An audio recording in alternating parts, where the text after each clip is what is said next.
কি রে মিথিলা, এখনো উঠতেছিস না কেন? 9টা বাজতে চললো। আজকে না তোর ভার্সিটির প্রথম দিন? আজকে ভার্সিটির প্রথম দিন যদি লেট করিস তাহলে কি করে হবে? তাড়াতাড়ি ঘুম থেকে ওঠ, আমি নাস্তা রেডি করতেছি। দেরি করিস না, তারপর কিন্তু ভার্সিটি লেট হয়ে যাবে। উফ, মামুনি, এত সকালবেলা এসে আমার কানের কাছে কাকের মতো বকছো কেন? আমার সময় হলে আমি উঠবো। আমাকে কোন স্যার ক্লাসে ঢুকতে দিবে না দেরিতে গেলে? মোটামুটি সব স্যার আমাকে চিনে, বুঝেছো? এটা নিয়ে তোমাকে চিন্তা করতে হবে না। আমাকে আর একটু ঘুমাতে দাও না। তোর দিন দিন শুধু অধঃপতন হচ্ছে, আমি দেখতে পাচ্ছি। তোর বাপ লাই দিয়ে মাথায় তুলে ফেলেছে তো। বাহিরের অবস্থা বুঝতে পারতেছিস না। এত অহংকার নিয়ে দুনিয়াতে চলা যায় না, বুঝেছিস? তাড়াতাড়ি ঘুম থেকে ওঠ, নয়তো আমি পানি ঢেলে দিব। আমি যা বলি সেটা করি, তুই খুব ভালো করে জানিস। আমায় যেন আবার ডাকতে না হয়। এটা বলার সাথে সাথে মিথিলা ঘুম থেকে উঠে একেবারে বিছানায় বসে যায়। তারপর তার মার দিকে তাকিয়ে বলতে লাগলো, আচ্ছা মামুনি, তুমি সত্যি করে বলো তো, আমি কি তোমার নিজের সন্তান নাকি আমাকে পেয়ে এনেছো? আমি যদি তোমার নিজের সন্তান হতাম তাহলে আমার সাথে এভাবেই ব্যবহার করতে পারতে। কি ব্যবহার করেছি তোর সাথে? তোকে ঘুম থেকে উঠিয়েছি বলে কি আমি এখন খারাপ ব্যবহার করেছি তোর সাথে, তাই না? বাহিরের জগতে গিয়ে দেখ, কত মানুষ ফজরের আজানের সময় উঠে কাজে চলে যায়, আর তুই সকাল 9টা পর্যন্ত ঘুমিয়ে বলতেছিস তোকে আমি ডিস্টার্ব করি। তাদের দুই মামের কথার মাঝখানে মিথিলার বাবা চলে আসে মিথিলার রুমে। মিথিলার বাবা এসে মিথিলার পাশে বসে তারপর মিথিলাকে জিজ্ঞেস করে, কি হয়েছে মামুনি? এত রাগারাগি করতেছো কেন এত সকালবেলা? তুমি তো সকালবেলা এত রাগারাগি করো না, তাহলে আজকে কি হয়েছে শুনি?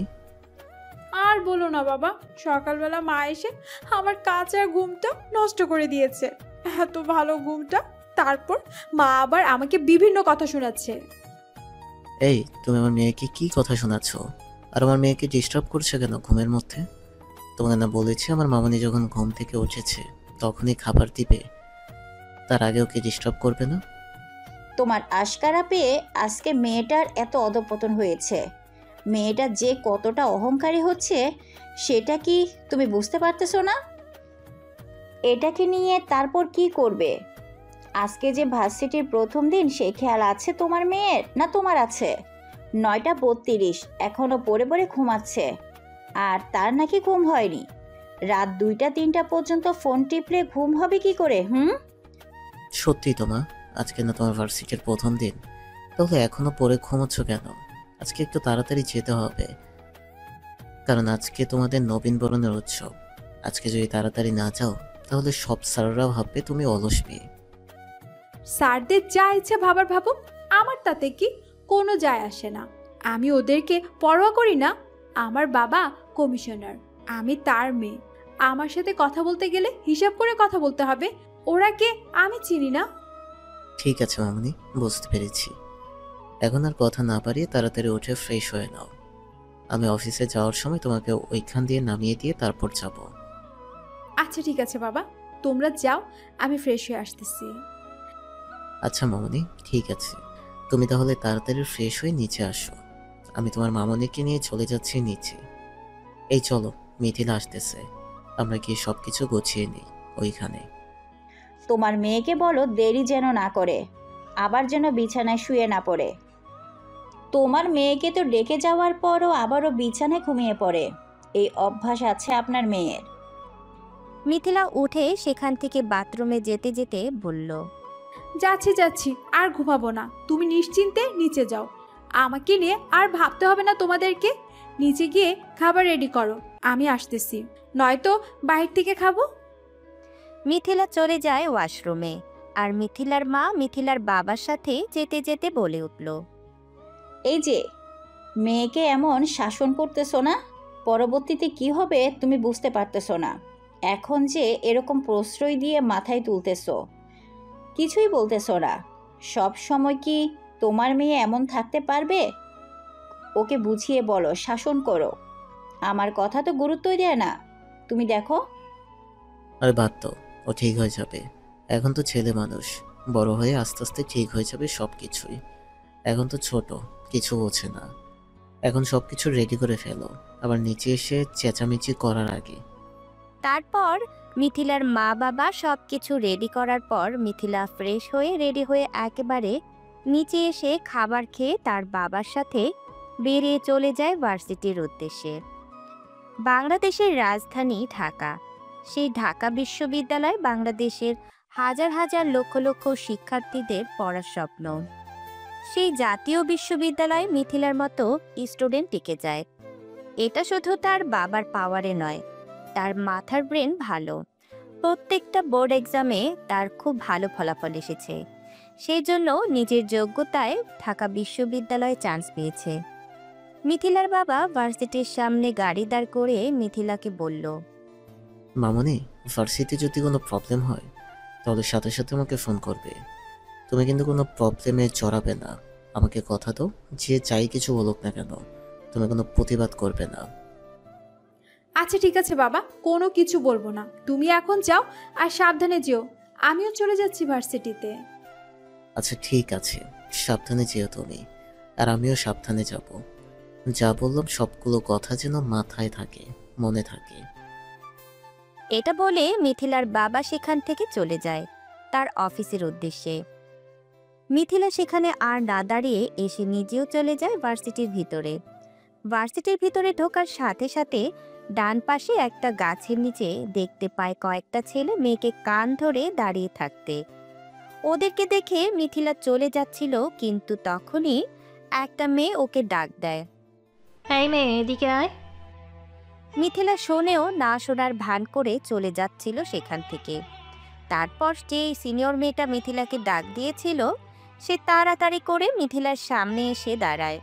তারপর মিথিলাকে বলতে থাকে, তোকে ডাকছিলাম না দাঁড়াতে, তুই দাঁড়াসনি কেন? প্রয়োজন মনে করিনি, সেজন্য দাঁড়াইনি। সমস্যা কি? পথ ছাড়ো, আমি যাচ্ছি। কোন ইয়ারে ভর্তি হয়েছিস মেয়ে? তোর তো হেব্বি অহংকার। এত অহংকার কোথায় রাখিস তুই? আয় তো একটু দেখে নেই। তোকে দেখানোর প্রয়োজন মনে করি না।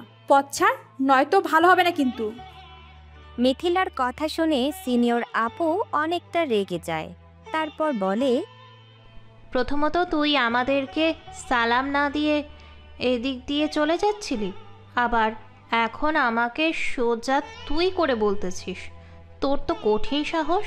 আমি দেখতে চাই তোর কলিজাটা কত বড়। আয় এদিকে আয়। ততক্ষণে কলেজের ভেতরে চলে আসে মিথিলার কলেজের ফ্রেন্ড তমা। সে মিথিলাকে জিজ্ঞেস করলো, কি হয়েছে রে মিথিলা, এখানে কি হয়েছে? আর তুই আমাকে না বলে একা একা চলে আসলি ভার্সিটিতে, আমাকে একবার ফোন করিসনি পর্যন্ত। এই মেয়ে, তুই আবার কে? তোর বান্ধবী আমাদের সাথে বেয়াদপি করেছে, সেই বেয়াদপির শাস্তি দিচ্ছি তোর বান্ধবীকে। আর তুই যখন চলে এসেছিস তাহলে সেই সাথে তার শাস্তিটা অর্ধেক অর্ধেক ভাগ করে নে। আপু তুমি মিথিলাকে চিনো? ও কার মেয়ে? ওর সাথে যে এমন বাজে ব্যবহার করতেছো, এর পরিণাম কি হতে পারে জানো তুমি? তমার কথা শুনে মেয়েটা এবার অনেকটা ভয় পায়।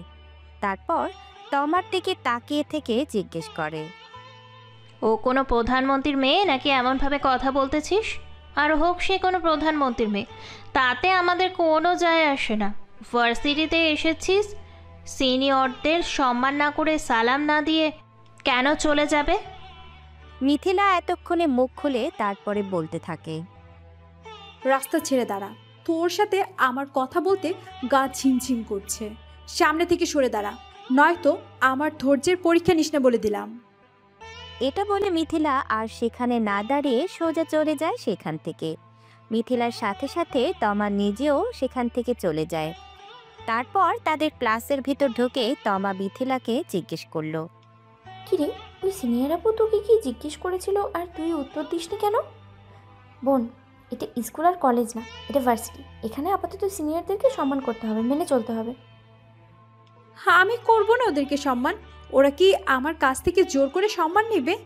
আর এদের সাথে কথা বলতেও আমার গা ঘিন ঘিন করে। যত সব ছোট লোকের বাচ্চারা এখানে এসেছে, আবার এখানে এসে নাকি রাজনীতি করে। গরিবের দল।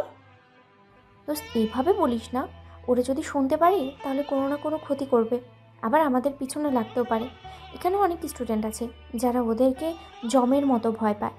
ওদের সাথে একটু সম্পর্ক ঠিক করার জন্য তারা আমার সব কথা দিয়ে লাগিয়ে দিতে পারে, আমাদের সব কথা। তুই কি আমাকে চিনিস না? এমন করে কথা বলতেছিস কেন আজকে? তুই নিজে জানিস আমি পরোয়া করি না, কাউকে ভয় পাই না একদম। একমাত্র আমার ফ্যামিলিকে ছাড়া ওদেরকে গণার মতো হিসেব নেই আমার কাছে, বুঝতে পেরেছিস? এসব ময়লা আবর্জনা আমার চোখের সামনে ভালো লাগে না। তমা কিছু বলতে যাবে তখন স্যার আসে ক্লাসে।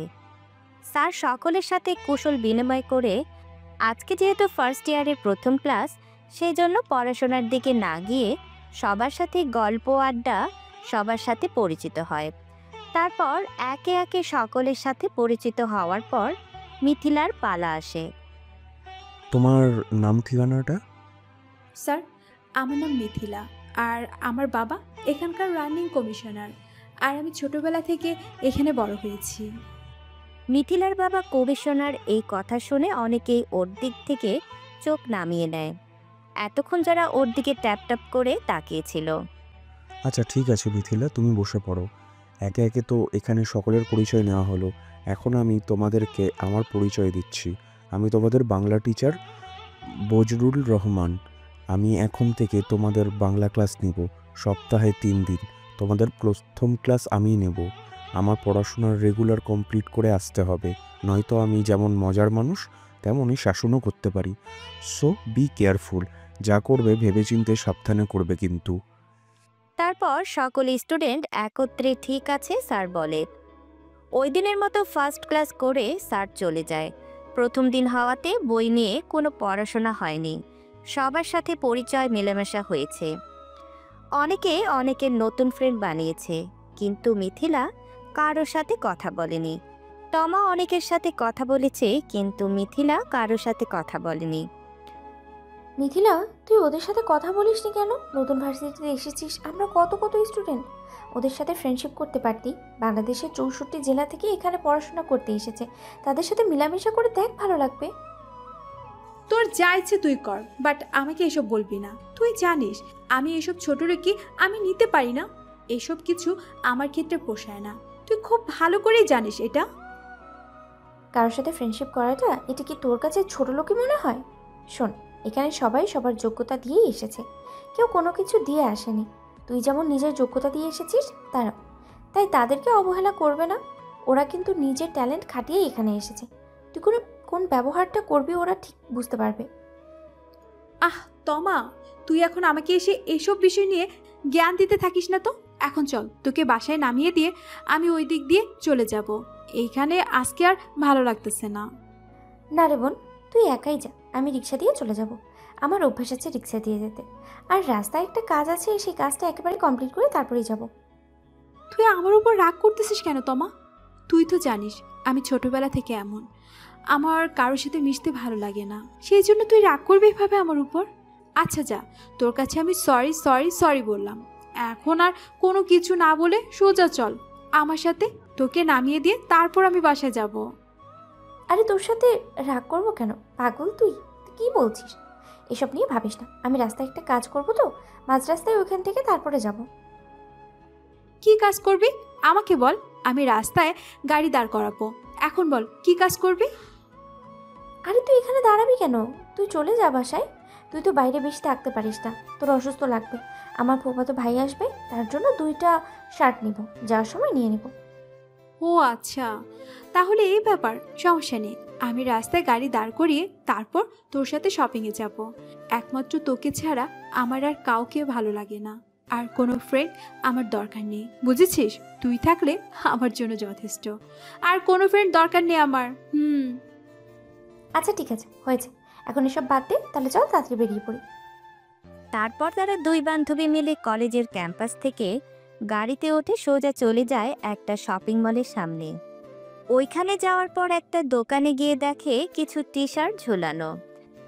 মিথিলা, দোস্ত, আমি তো আগে কখনো ছেলেদের জামা কাপড় কিনিনি, এখন কিভাবে কিনবো? আমি তো কিছুই বুঝতে পারছি না রে। তুই আমাকে একটু বুদ্ধি দে না, যেন কোনো কিছু ভুল না হয়। তুই কখনো ছেলেদের জামা কাপড় কিনিসনি? আমাকে এভাবে বলছিস যেন আমি আগে সবার কত ছেলেদের জন্য জামা কাপড় কিনে দিয়েছি। তুই যেমন আমিও তো তেমনি, আমিও তো আগে কখনো কোনো ছেলেদের জামা কাপড় কিনিনি। তাহলে এখন কি করবো বান্ধবী? ভাই তো চলে আসবে। আচ্ছা, তোর ভাইয়ার বাসা কোথায় আর বয়সটা কেমন হবে, কি কালার পছন্দ করে, এসব দোকানদারকে বল, তাহলে তো হবে। দোকানদাররা নিজের মতো করে দিয়ে দিবে। ভাইয়া তো চট্টগ্রামে থাকে, আমার ফুপির বাড়ি চট্টগ্রামে। আর ভাইয়ার বয়স হবে তোর 25 বছর হবে হয়তো।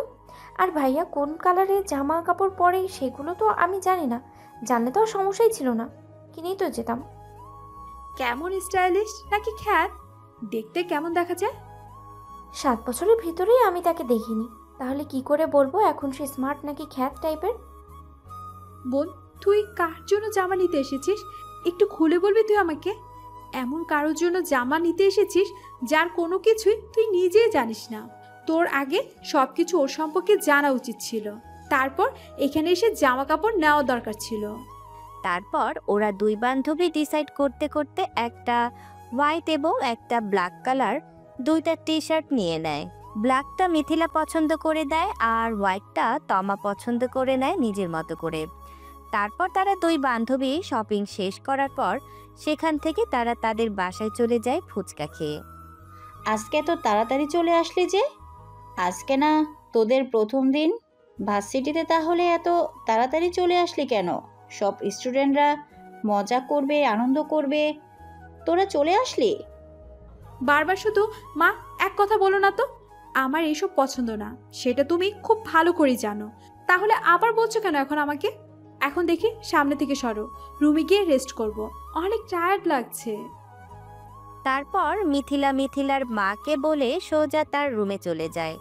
রুমে গিয়ে ফ্রেশ হয়ে একটু রেস্ট নেওয়ার জন্য শুয়ে পড়ে বিছানায়। আর ওইদিকে তমা বাড়িতে যাওয়ার পর তোমার মা বলে উঠল, তোর ভাই তো এখনো আসলো না, কোথায় আছে একটা ফোন করে জেনে নে। তমার মার কথা বলার সাথে সাথে দরজার মধ্যে কলিং বেল বেজে ওঠে। তারপর তমা দৌড়ে যায় দরজার কাছে দরজা খোলার জন্য। আস্তে আস্তে এত দৌড়াদৌড়ি করতেছিস কেন? পরে তো হাত পায়ে ব্যথা পাবি, তখন কি হবে? এই মেয়েটা লাফালাফি ছাড়া আর কিছুই বোঝে না, শুধু বয়সে বড় হয়েছে, বুদ্ধিতে বড় হয়নি মেয়েটা। তমা দরজা খোলার সাথে সাথে দেখতে পায় দরজার ওই পাশে আসিফ দাঁড়িয়ে আছে। আসিফকে দাঁড়িয়ে থাকতে দেখে তমা জিজ্ঞেস করলো, কেমন আছো আসিফ ভাইয়া? এতদিন পর তাহলে আমাদের বাড়িতে শেষমেশ চলেই আসলে। এতদিন তো বাবা কত করে বললো, তারপরেও আসলে না আমাদের বাড়িতে। আলহামদুলিল্লাহ ভালো আছি, তুই কেমন আছিস? আর মামি, তুমি কেমন আছো? আলহামদুলিল্লাহ ভালো আছি বাবা, তুই কেমন আছিস? যাক, অবশেষে তুই আমাদের বাসায় আসলি এত বছর পর। প্রায় 7 বছরের উপরে হতে চললো তুই আমাদের বাসায় আসিস না। আমি তো ভেবেছি এবারও আসবি না। আপু শুধু শুধু বলেছে তুই এখানে এসে থাকবি। ঢাকায় এসেছি, থাকতে হবে, আর তোমাদের বাসায় থাকবো না এটা শুনলে তো মা আমাকে পিটিয়ে আদামারা বানিয়ে ফেলবে। এখন তো চলে আসছি, আর চিন্তা করতে হবে না। এবার তোমাদের বাসায় অনেক দিন থেকে যাব, যেন আর কখনো আমাকে আসতে না বলো। এবার এত জ্বালানো জ্বালিয়ে যাব। আচ্ছা ঠিক আছে, দেখা যাবে তুই কতদিন থাকিস। এখন গিয়ে ফ্রেশ হয়ে নে, তারপর আমি খাবার দিচ্ছি। এত দূর থেকে জার্নি করে এসেছিস, নিশ্চয়ই অনেক ক্লান্ত হয়ে পড়েছিস। আর ড্রাইভার কি চলে গিয়েছে গাড়ি নিয়ে নাকি? ড্রাইভারকে আনেনি, আমি নিজে একা একা চালিয়ে চলে এসেছি। আমি ড্রাইভারকে দিয়ে গাড়ি চালানো পছন্দ করি না, ওদের গাড়ি চালানো আমার পছন্দ হয় না, সেজন্য আমি নিজেই ড্রাইভ করি। এত দূর থেকে তুমি একা একা একটা বড় রাস্তা জার্নি করে এসেছো, আবার ড্রাইভ করে এসেছো নিজেই, তা ক্লান্ত হওনি? রাস্তায় কয়েক জায়গায় দাঁড়িয়ে রেস্ট করেছি, তারপর আস্তে আস্তে এসেছি এখানে। 3 জায়গায় দাঁড়িয়ে হালকা খাবার খেয়ে তারপর এসেছি। এতটুকু রাস্তা হয়েছে, এখন চুপ কর, পরে কথা বলিস। এখন আসিফ যা, ফ্রেশ হয়ে আস। এত বড় রাস্তা জার্নি করে এসেছিস, অনেক ক্লান্ত ছেলেটা। আসিফ তুই যা, গিয়ে রেস্ট করে ফ্রেশ হয়ে আমি খাবার নিয়ে আসছি রুমে, নাকি ফ্রেশ হয়ে এইখানে এসে খেয়ে নিবি? সমস্যা নেই মামি, তুমি এইখানে সব কিছু খাবার রেখে দাও, আমি ফ্রেশ হয়ে এখানে এসে খেয়ে নেব। এটা বলে আসিফ চলে যায় আসিফের রুমে। আসিফের মামার বাড়িতে আসিফের একটা নির্দিষ্ট রুম রয়েছে, যেটা সব সময় আসিফের জন্যই থাকে। তমার বাবার ঘরে তমা শুধু একা, সেই জন্য তাদের বাড়িতে আর বেশি মানুষ নেই, তাদের শুধু 2 ঘরেই চলে যায়। সেই জন্য আসিফের ঘরে আর কারোর থাকা হয় না। এখন আসিফ আসবে বলে সেই জন্য আসিফের জন্য এত সুন্দর করে ঘরটা সাজিয়ে পরিষ্কার করে দিয়েছে তমার মা। তারপর আসিফ গিয়ে ফ্রেশ হয়ে একটু রেস্ট নিয়ে তারপর নিচে এসে খাবার খেয়ে নেয়। খাবার খেয়ে উপরে যাওয়ার সময় তমা তার রুম থেকে 2টা ব্যাগ নিয়ে দৌড়ে আসে।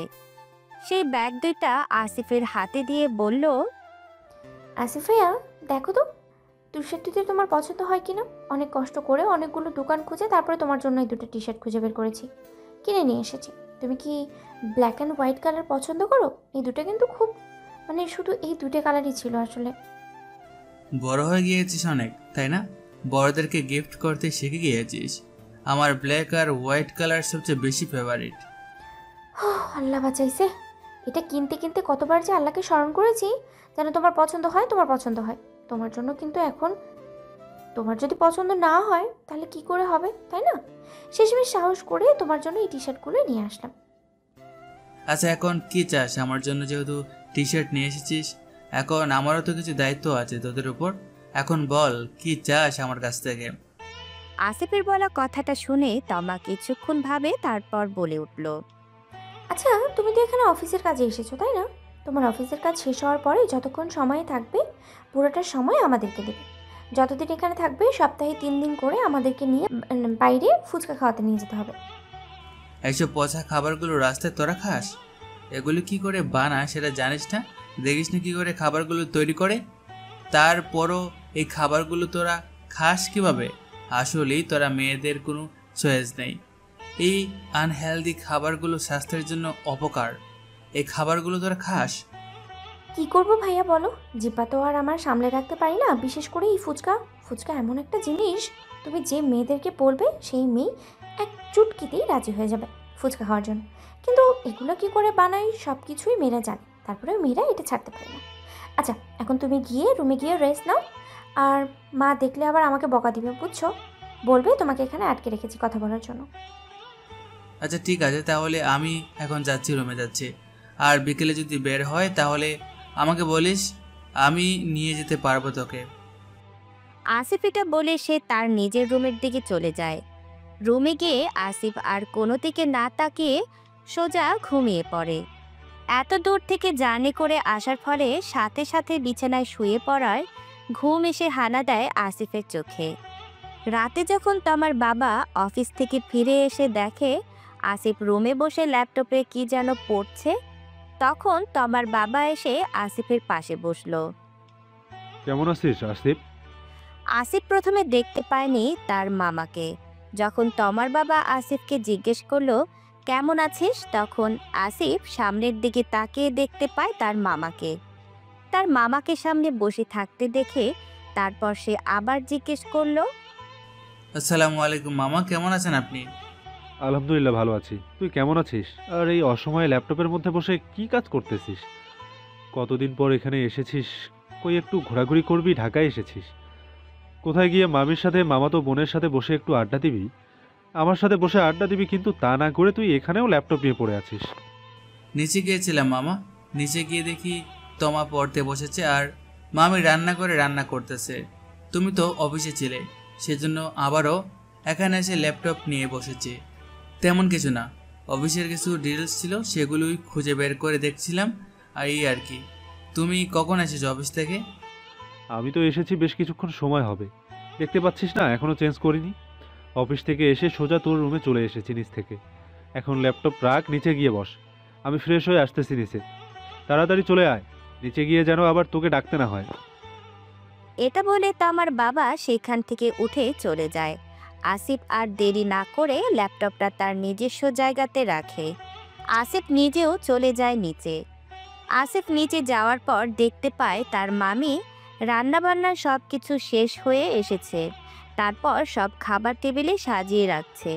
যখন সব খাবারগুলো টেবিলে একা একা রাখা শেষ হয়, তখন তমাকে ডেকে নিয়ে আসে। তোমার মা সব খাবার দিয়ে দাও টেবিলে, আমরা এখনই খেতে বসবো। আসিফ, দুপুরে খাবার খেয়েছিলি? এখানে জার্নি করে আসার পর সাথে সাথে ফ্রেশ হয়ে ঘুমিয়ে পড়ি। ওইখানে থাকার সময় মামির হাতে খাবারগুলো অনেক মিস করি। আচ্ছা ঠিক আছে, যত ইচ্ছা খাস, কিন্তু এখন চুপচাপ কথা না বলে খেতে থাক। তারপর তারা সকলে মিলে আর কোনো কথা না বলে সকলে যার যার মতো খেয়ে উঠে পড়ে। আসিফ এবং আসিফের মামা গিয়ে উঠে সোফার মধ্যে বসে। তারপর আসিফের মামা জিজ্ঞেস করলো, আসিফ, বাড়িতে ওইখানে সকলে কেমন আছে? ভাইয়া, আপা, হেরা সকলে কেমন আছে?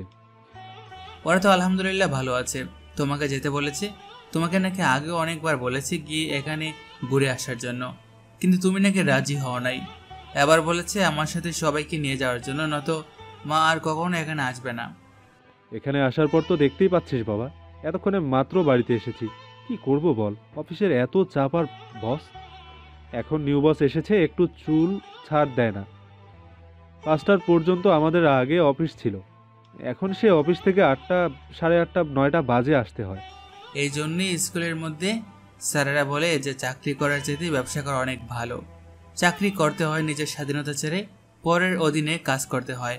আর বিজনেস করলে নিজের স্বাধীনতা থাকে, পরের অধীনে থাকতে হয় না। কি আর করার। এখন তুমি তোমার বোনকে বুঝিয়ে বলো। আমি বলেছি অনেক, কিন্তু আমার কথা শুনে না। তুমি বলে দেখো তোমার কথা শুনে কিনা। তারপর সকলে এক পর্যায়ে কথা বলা শেষ করে এসে সবাই যার যার রুমে গিয়ে শুয়ে পড়ে। সকালবেলা ঘুম থেকে উঠে ভার্সিটি যাওয়ার সময় তমা দেখতে পায় আসিফ রেডি হয়ে নিচে এসেছে খাবার খাওয়ার জন্য। আসিফ ভাই, এই গেট আপনি কোথাও যাচ্ছ নাকি? দেখে তো মনে হচ্ছে কোনো বিয়ে শাদীর অনুষ্ঠানে যাচ্ছ। এখানে কোথাও যাচ্ছ শুনি? আমাকে চট্টগ্রাম থেকে ঢাকায় কেন পাঠানো হয়েছে বলো তো? তমা কিছুক্ষণ সময় আসিফের দিকে তাকিয়ে থাকে, আসিফের মুখের দিকে, যেন আসিফ কি বলবে সেটা শোনার জন্য। আমি এখানে ঘুরতে আসিনি আর বেড়াতে আসিনি। তোর ফুফা আমাকে এখানে কাজে পাঠিয়েছে, কোম্পানির কাজে। কালকে পরশু 2টা মিটিং আছে এবং কয়েকদিন পর আবারও মিটিং আছে। এখানকার বিজনেসটা ভালো করে স্টার্ট করে দিয়ে এখান থেকে যেতে হবে, তার আগে এখান থেকে যাওয়া যাবে না। আচ্ছা ঠিক আছে, তুমি তো এখন অফিসে যাবে। অফিসে যাওয়ার সময় আমাকে আমার ভার্সিটির গেটের সামনে একটু নামিয়ে দিও, তারপরে তুমি তোমার গন্তব্যে চলে যাও। বুঝতে পেরেছো আমি কি বলেছি? তুমি তো আমার ভার্সিটির সামনে দিয়েই যাবে, সেই জন্যই বলতেছি আমাকে আমার ভার্সিটির গেটে একটু নামিয়ে দিও না। আচ্ছা ঠিক আছে, এখন তাড়াতাড়ি খাবার খেয়ে বেরিয়ে পড়। আমি এখনই বেরিয়ে পড়বো, আমার খাবার খেতে বেশিক্ষণ সময় লাগবে না। তারপর তারা দুজন খাবার শেষ করে দুজন দুজনের মতো বাইরে এসে গাড়িতে উঠে বসে। আসিফের গাড়ি ড্রাইভিং সিটের সামনের পাশের সিটের মধ্যে বসে পড়ে তমা। তারপর আস্তে আস্তে ভার্সিটির গেটের সামনে চলে আসে দুজন। ভার্সিটির গেটের সামনে এসে আসিফ বলে উঠল, তমা চলে এসেছি, এখন গাড়ি থেকে নেমে ভিতরে যা। আমার লেট হয়ে যাচ্ছে, আমাকে অফিসে পৌঁছাতে হবে ফার্স্ট। আচ্ছা আচ্ছা ঠিক আছে, চলে যাচ্ছি। তুমি চলে যাও এখান থেকে, আমি বেশি সময় নিব না। আমার একটা ফ্রেন্ডের জন্য এখানে একটু অপেক্ষা করি, তো সে আসলে তাকে নিয়ে একবারই ভিতরে ঢুকতে পারবো। কোনো ফ্রেন্ডের জন্য এখানে লেট করতে আসেনি, এখানে পড়াশোনা করার জন্য এসেছিস। নিজের মতো পড়াশোনা করবি, চলে যাবি আবার ভার্সিটি থেকে বাড়িতে। তোর গন্তব্য এতটুকু পর্যন্ত, বাড়ি থেকে ইউনিভার্সিটি, ইউনিভার্সিটি থেকে বাড়ি। এর বাইরের জন্য এক পা না দেখি, এর বাইরের জন্য এক পা রয়েছে সেটা শুনতে না পাই। যা বলেছি মনে থাকে যেন। এখন আর কথা না বলে সোজা চুপচাপ ভিতরে যা। আসিফ এটা বলার মাঝখানে মিথিলা এসে তমার পাশে দাঁড়ায়। এতক্ষণ আসিফের বলা প্রত্যেকটা কথা মিথিলা শুনতে পায়।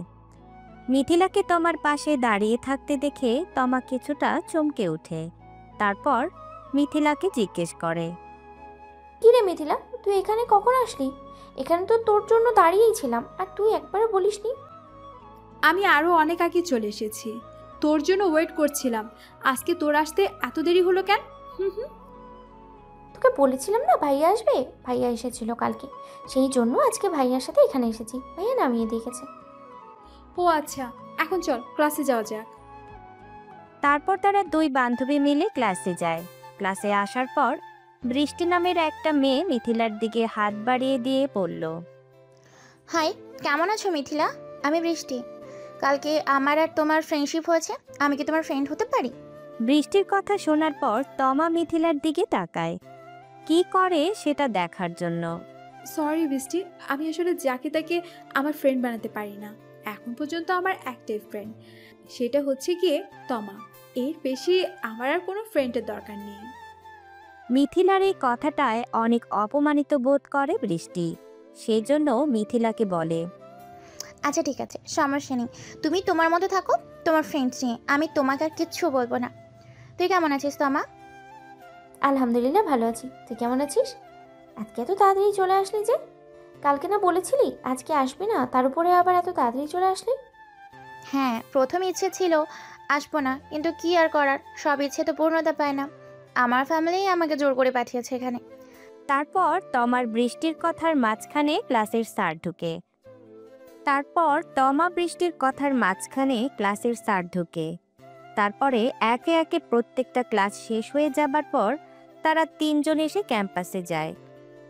ক্যাম্পাসে গিয়ে মিথিলা একটা কফি অর্ডার করে, আর বৃষ্টি তমা ওরা দুইজন হালকা কিছু খাবার নেয়। অনেক সময় হয়েছে, হালকা কিছু খাবার খেয়ে নে মিথিলা, না হলে অসুস্থ হয়ে পড়বি, আবার পরিবার চিন্তা করবে তোকে নিয়ে। এসব খাবার আমার একদম পছন্দ না। শুধু বিপদে পড়ে বাইরের কফিটা খেতে হয় আমাকে। এটা খাস কেন? এটাও ছেড়ে দে। বাইরে কোনো জিনিস স্বাস্থ্যের জন্য ভালো নয়। দেখি এটাকেও ছাড়তে হবে। এসব কেন জানি আমার একদম পোষায় না। ওদের কথা বলার মাঝখানে একটা সিনিয়র ছেলে এসে মিথিলাকে বলে, এই মেয়ে, স্ট্যান্ড আপ। ছেলেটার কথায় মিথিলা পাত্তা দেয় না, সে তার মতো করে বসে আছে। ছেলেটা বারবার বলছে উঠে দাঁড়াতে, কিন্তু মিথিলা উঠে দাঁড়াবে না। এক পর্যায়ে ছেলেটা মিথিলার কাছাকাছি গিয়ে দাঁড়িয়ে বলল, মিথিলা, আই লাভ ইউ। আমি তোমাকে ভালোবাসি, আমাকে অ্যাকসেপ্ট করে নাও। ভার্সিটিতে কেউ তোমাকে কোনো কিছু বলতে আসবে না। একবার কিছু বলার আগে 10 বার চিন্তা করতে হবে। আমাকে বয়ফ্রেন্ড হিসেবে মেনে নিলে তোমার কোনো ক্ষতি হবে না। কেউ কিছু বলতে পারবে না, তোমাকে নিয়ে মজা করতে পারবে না, কেউ না। তুমি যেভাবে ইচ্ছা সেভাবেই চলতে পারবে আমার গার্লফ্রেন্ড হলে। রাজি হয়ে যাও। মিথিলা এই সিনিয়র ছেলেটার কথা শুনে এবার চেয়ার থেকে উঠে দাঁড়িয়ে ছেলেটার সামনাসামনি দাঁড়ায়। তারপর ছেলেটাকে বলতে লাগলো, ও তাই নাকি মিস্টার? তোমাকে বয়ফ্রেন্ড হিসেবে মেনে নেওয়ার পর আমার সব কিছু হাতের মুঠোয় চলে আসবে, তাই না? হ্যাঁ মিথিলা, তুমি তাহলে বুঝতে পেরেছো সবকিছু। এখন কথা না বলে আমাকে অ্যাকসেপ্ট করে নাও তাড়াতাড়ি। আয়নার সামনে দাঁড়িয়ে নিজের চেহারাটা দেখেছিস?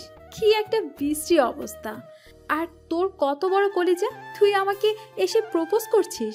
তোর কলিজা টেনে ছিঁড়ে ফেলতে আমার 2 মিনিট সময় লাগবে না। আমার নাম যেহেতু জানিস, খোঁজখবর নিয়ে দেখিস আমার বাবাকে। কি আছে তোর? কি নিয়ে এসেছিস আমার সাথে রিলেশনে যাওয়ার জন্য? গেট লস্ট এখান থেকে, চলে যা। আজকে এখানে অপমান করে তুমি কাজটা ঠিক করলে না মিথিলা। সময় হোক, সবকিছু বুঝিয়ে দেব তোমাকে। আমি কি করতে পারি সেই সবকিছু বুঝিয়ে দেব তোমাকে। এখন যাচ্ছি মানে এই না একেবারে চলে যাচ্ছি। আমি প্রতিশোধ নিতে আবার ফিরে আসব। আগে দেখ তোর নিজের চলার মতো অবস্থা হয় কিনা, তারপর না হয় বলিস। ছেলেটা আর কোনো কিছু না বলে সেখান থেকে চলে যায়। ছেলেটা চলে যাওয়ার পর তমা আর বৃষ্টি মিথিলার কাছে এসে মিথিলাকে বলল, ভালো করে দিলা ওকে প্রশ্রয় না দিয়ে। এই ছেলেটা একটা প্লে বয়। এই ছেলেটা যেই মেয়ের সাথে সম্পর্ক করে সর্বোচ্চ 6 মাস, তারপর সেই মেয়েকে ধোকা দিয়ে চলে যায়। এটা আমাদের কলেজেই পড়তো এক সময়, তারপর সেখান থেকে চলে আসে শুনছি। যে অপমান করেছিস মনে হয় না দ্বিতীয়বার তোর কাছে ফিরে আসবে ভালোবাসি বলবে। এই ছেলেটা যদি তোর কোনো ক্ষতি করে ফেলে তখন কি হবে? এসব থ্রেট দিয়ে গেল, কি করা যায়? আঙ্কেলকে বলবি নাকি? তোর কি মনে হয় আমি বলবো না? অলরেডি বলে ফেলেছি, বাবাকে SMS দিয়েছি। কালকে শুধু দেখিস এই ছেলেটার কি অবস্থা হয়। আমাকে প্রপোজ করতে এসেছিল, ভুলে গিয়েছিল হয়তো নিজের স্ট্যাটাস। আমি যা কিছু করি না কেন, আমি এখন কোনো রিলেশনে জড়াবো না, এইটা তোরা দেখে নিস। হ্যাঁ, তোর জন্য তো একেবারে কোনো না কোনো দেশের রাজপুত্র অপেক্ষা করতেছে না? তুই যাবি আর পালকি দিয়ে উঠিয়ে নিয়ে যাবে তোকে। দেখেছিস রাজপুত্রের থেকে কোনো দিক দিয়ে কম হবে না, বুঝতে পেরেছিস? এখন চল তাহলে, যাও যাক। ছোট লোকটা মুডটাই নষ্ট করে দিল। কফি খাওয়ার ইচ্ছে ছিল, এখন এগুলো খাওয়ার ইচ্ছে নেই। তারপর তারা 3 বান্ধবী ক্যাম্পাস থেকে এসে মিথিলা তার গাড়ির দিকে যেতে নেয়। তখনই তমা বলে ওঠে, মিথিলা তুই তো ওই দিক দিয়েই যাবি, আমাকে নামিয়ে দিয়ে যাওয়ার সময় হবে। তোর বাড়ির কাছাকাছি পড়ে তো বৃষ্টির বাড়ি, ওদের একটু কষ্ট করে ওই বাড়ির সামনে একটু নামাই দিস। বেচারা আর একা একা কষ্ট করে যেতে হবে না। মিথিলা কিছু বলতে যাবে তার আগেই বৃষ্টি বলে উঠল, না রে তমা, তোরা এখন যা, আমি আর যাবো না, রাস্তায় একটা কাজ আছে, এটা করার পর তারপর বাড়িতে যাবো একেবারে। কথা বেশি না বলে সোজা গাড়িতে উঠে বস। এমনিতে মাথা গরম ওই ছেলের ব্যবহারে, তারপর আর আমাকে রাগাস না। আশা করি এতক্ষণে বুঝতে পেরেছিস আমার মাইন্ডটা কি ধরনের। তাই আর বেশি কথা না বলে গাড়িতে উঠে পড়। মিথিলার কথা শুনে বৃষ্টি তমার দিকে তাকায়। তারপর তমা বৃষ্টিকে ইশারা করে যেন গাড়িতে উঠে বসে পড়ে। বৃষ্টি আর কোনো কিছু না বলে সোজা গাড়িতে উঠে বসে পড়ে। বেশ কিছুটা রাস্তা চলে আসার পর তমার বাসা চলে আসে। তমা সেখানে গাড়ি থেকে নেমে মিথিলার বৃষ্টিকে বলল, বৃষ্টি, তোর বাসার কাছাকাছি আসলে মিথিলাদের বাসা। মিথিলাকে বলে দিস তোর বাসা চিনে দিবে। হ্যাঁ, মানে ও তো চেনে না তোর বাসা। আর মিথিলা, ওকে ওর বাসার সামনে নামিয়ে দিয়ে সাবধানে বাড়িতে যাস। হ্যাঁ, আর আঙ্কেলকে বলিস মাথা ঠান্ডা রেখে কাজ করতে, আর তুই মাথাটা ঠান্ডা রাখিস। কথা না বলে তুই বাড়িতে যা সাবধানে। কালকে এখানে থাকিস, যাওয়ার সময় আমি নিয়ে যাব, তোর ভাইয়ের সাথে যেতে হবে না। আচ্ছা ঠিক আছে, বাড়ি থেকে বের হওয়ার আগে আমাকে একটা কল দিয়ে বের হোস, যেন আমি নিচে এসে দাঁড়াতে পারি। মিথিলা আর কোনো কিছু না বলে সেখান থেকে চলে যায়। মিথিলা যেমনই হোক না কেন, সে তার ফ্রেন্ড তমার কাছে খুবই ভালো একজন পার্সন। বাহিরের মানুষ মিথিলাকে একজন অহংকারী মেয়ে হিসেবে চেনে, কিন্তু সত্যি কথা বলতে মিথিলা একজন অহংকারী ঠিকই, কিন্তু সে তার কাছের মানুষদের কাছে অহংকারী না। সে ছোটবেলা থেকেই এইভাবেই বড় হয়েছে। বাড়িতে যাওয়ার পর তমা দেখতে পায় আসিফ এবং তার বাবা বসে বসে খাবার খাচ্ছে। তমা, তাড়াতাড়ি ফ্রেশ হয়ে এসে বসে পড়ো, সবাই একসাথে বসে খেয়ে নেব। আমরা মাত্র স্টার্ট করেছি। তোমরা খেতে থাকো বাবা, আমি ফ্রেশ হয়ে একটু রেস্ট নিয়ে তারপরে খাবো। পরে খাবে কেন? এখন খেলে কি হবে? কথা না বলে তাড়াতাড়ি মামা যেটা বলেছিস সেটা কর। এক কথা দ্বিতীয়বার বলতে আমার ভালো লাগে না, তাই তোকেও ওয়ার্নিং করে দিলাম, তাড়াতাড়ি নিচে আয় ফ্রেশ হয়ে। আচ্ছা ঠিক আছে, আসতেছি। এত দমকানোর তো কোনো কিছু নেই। তারপর তমা আর কোনো উত্তর না বলে সোজা উপরে উঠে যায়। তাড়াতাড়ি ফ্রেশ হয়ে নিচে এসে তমা আর তমার মা দুজনেই ওদের সাথে খাবার খেতে বসে পড়ে। এক পর্যায়ে খাবার শেষ হওয়ার পর তমাকে বলল, তুই না ঘুরতে যেতে চেয়েছিলি বাইরে? আমি ফ্রি থাকবো, কোথায় যেতে চাস বলিস, আমায় নিয়ে যাব। ভাইয়া, তুমি সত্যি আমাকে ঘুরতে নিয়ে যাবে? আমি কি তোর সাথে মজা করতেছি? যেটা বলেছি সেটা মাথায় রাখিস। কোথায় যাবে বলিস, নিয়ে যাব। আর যদি যেতে না চাস তাহলে আমার আরো ভালো, আমি বেঁচে যাব। এই না, যাবো না কেন? অবশ্যই যাব, কিন্তু ভাইয়া একটা সমস্যা আছে। তোর আবার এখন কি সমস্যা হয়ে গেল আবার? তাড়াতাড়ি বলে ফেল, আমি আবার এখন অফিসে যাব। ভাইয়া, আসলে আমার 2টা ফ্রেন্ড আছে, তাদেরকেও সাথে নিয়ে যেতে হবে। অনুমতি দাও, তাহলে আমি তাদেরকে বলে দেবো আমাদের সাথে যেন জয়েন করে। তোমার কি কোনো প্রবলেম হবে ওরা গেলে আমার সাথে? বলিস, আর কখন যাবি সে সময় বলিস, আমাকে ফোন করে দিস, তাহলে আমি অফিস থেকে চলে আসব। অফিস? এখন অফিস পেলে ওদেরকে নিয়ে ঘোরার কি দরকার আছে? শুক্রবারে না হয় ওদেরকে নিয়ে ঘুরতে যাস, এখন তো অফিসের কাজ আছে, তাই না? আজ অনেকটা গুছিয়ে এনেছি অফিসের, বাকিটা আশা করি কিছুদিনের মধ্যে হয়ে যাবে। আর ওদেরকে নিয়েই ঘুরতে যেতে এটা আমার সমস্যা নেই, রাতে বাকি কাজটুকু সেরে নেব। কালকে আসতে না আসতে আজকে এত সুন্দর করে এত কাজ গুছিয়ে নিয়েছিস। এজন্যই তো দুলাভাই বলে তোকে ছাড়া দুলাভাই অচল। মাশাল্লাহ, তুই তো দুলাভাইয়ের চেয়ে আরো অনেক এগিয়ে গিয়েছিস এই সময়ে। দোয়া করি সামনে সামনে আরো এগিয়ে যা, অনেক বড় হ। আচ্ছা ঠিক আছে মামা, এখন আমি তাহলে অফিসে যাচ্ছি, কেমন? আর তুই আমাকে ফোন করে দিস, তাহলে আমি চলে আসব। তমা মাথা নাড়ায়, তার মানে সে খাবার খেয়ে রেডি হয়ে বিকেলে তার ভাইয়াকে ফোন করবে। তমা তার খাবার খেয়ে গিয়ে গ্রুপের মধ্যে কল করে। কালকে রাত্রে একটা গ্রুপ করেছে ওদের 3 জনের, মিথিলা, বৃষ্টি আর তমার। সেই গ্রুপের মধ্যে কিছুক্ষণ রিং হওয়ার পর তারা দুজনেই এসে জয়েন করে। কি রে, তোরা দুটো কি করতেছিস এখন? তেমন কিছুই না রে, মাত্র খেয়ে এসে কিছু গান ডাউনলোড করলাম, সেগুলো শুনতেছিলাম, তখনই তুই কল দিলি। খাবার খেয়েছিস নাকি তোরা? আর এই অসময়ে কল দিয়েছিস কেন? এই অসময়ে তো কল দিস না কখনো। তখন তোদেরকে একটা কথা বলবো, আমি কোনো কিন্তু না শুনতে চাই না। যেটা বলবো সেটা সুন্দর করে মেনে নিবি, দ্বিতীয় কোনো কথা বলবি না। কি বলবি আগে সেটা বল, তারপর দেখা যাবে ওই কথার পরিবর্তে কোন কথা বলা যায় কিনা। তমা মিথিলার দিকে তাকায়। মিথিলা বলে উঠল, ঢং না করে তাড়াতাড়ি বলে ফেল, কি বলতে চাস? এখানে এত ঢং করার কিচ্ছু নেই। ঢং না করে তাড়াতাড়ি বল, কি বলতে চাস? আসলে ভাইয়াকে বলেছিলাম আজকে ঘুরতে যাব, সেই জন্য ভাইয়া বলেছে বিকেলে যেন ভাইয়াকে ফোন করে দিই, বিকেলে ঘুরতে নিয়ে যাবে। আমি তোদের কথা বলেছি, ভাইয়া বলেছে ঠিক আছে, ওদেরকেও নিয়ে যেতে হবে, নিবে। এখন আমি ভাইয়াকে বলে দিয়েছি তোরাও যাবি আমার সাথে। এখন তোদের কাছ থেকে কোনো না আমি শুনতে চাই না। 5টার সময় রেডি থাকবি, আমি তোদেরকে বাসা থেকে পিক করে নিয়ে আসবো। তারপরে বেশি কিছুক্ষণ সময় ঘোরাঘুরি করে তারপরে আবার তোদেরকে বাসায় দিয়ে আসবো। বাসায় মনে হয় মানবে না রে তোমা, বিকালের পর আমাকে বাসা থেকে তেমন একটা বের হতে দেয় না, জরুরি কোনো প্রয়োজন ছাড়া। মনে হয় না আমি যেতে পারবো, তোরা দুজন চলে যা। এত ঢং করার কিচ্ছু নেই। তুই একা যাবি না শুধু আমরা দুজন আরও মেয়ে আছি? কোথায় যাবি ঠিক করেছিস? এখনো ঠিক করিনি কোথায় যাব, তোদেরকে নিয়ে ঠিক করব কোথায় যাওয়া যায়। আজকে ভাবতেছি ভাইয়াকে ফকির করেই ছাড়বো, যদিও ভাইয়াকে ফকির করা সম্ভব না। তারপর কেন রে, তোর ভাইয়া কি অনেক কিপটা নাকি? কিপটে হলে ঘুরে মজা পাওয়া যাবে না। তুই কি বলিস মিথিলা? এখন এসব বিষয় ছাড়, তাড়াতাড়ি তোদের ফ্যামিলির সাথে কথা বলে রাজি করিয়ে নি। ঠিক 5টার সময় আমি তোদের বাসার নিচে থাকবো, নিচে আসবি, কল দিলি। আচ্ছা ঠিক আছে, আমি ফ্যামিলিকে রাজি করাচ্ছি, দেখছি কি করা যায় ওরা। ফ্যামিলি যদি কোনোভাবে রাজি না হয় তাহলে বন্ধু সরি, আমি যেতে পারবো না। ঠিক আছে, আমি 5টার সময় রেডি হয়ে নিচে আসবো। আর বৃষ্টি ফ্যামিলিকে কে কি করে ম্যানেজ করবি দেখ, আর ম্যানেজ করতে না পারলে আমাকে বলিস। আচ্ছা ঠিক আছে, এখন তাহলে রাখছি, আমাকে কিছু কাজ করতে হবে, তো একটা লম্বা শাওয়ার নিতে হবে। ভার্সিটি থেকে এসে শাওয়ার নিতে পারিনি, শুধু ফ্রেশ হয়ে নিচে গিয়ে খাবার খেতে হয়েছে বাবার ভাইয়ার সাথে। কথা এটাই রইলো, ঠিক 5টার সময় তোরা তোদের বাসার নিচে থাকবি, আমি ওখান থেকে গিয়ে তোদেরকে পিক করে নিয়ে আসবো। এটা বলে তমা ফোন কেটে দেয়। তমার ফোন কেটে দেওয়ার পরই তমার মা তমার রুমে আসে, দেখতে তমাকে কি করে। কি করতেছিস তমা? তোর ওই 2 বান্ধবী কি যাবে, মিথিলা আর বৃষ্টি? বলেছি তো যাওয়ার কথা, এখন দেখা যাক এরা কি করে। আচ্ছা ঠিক আছে, সাবধানে যাবি কিন্তু, আর ঘোরাফেরা সাবধানে করবি। একদিন ওদের 2টাকে বাড়িতে নিয়ে আসিস তো।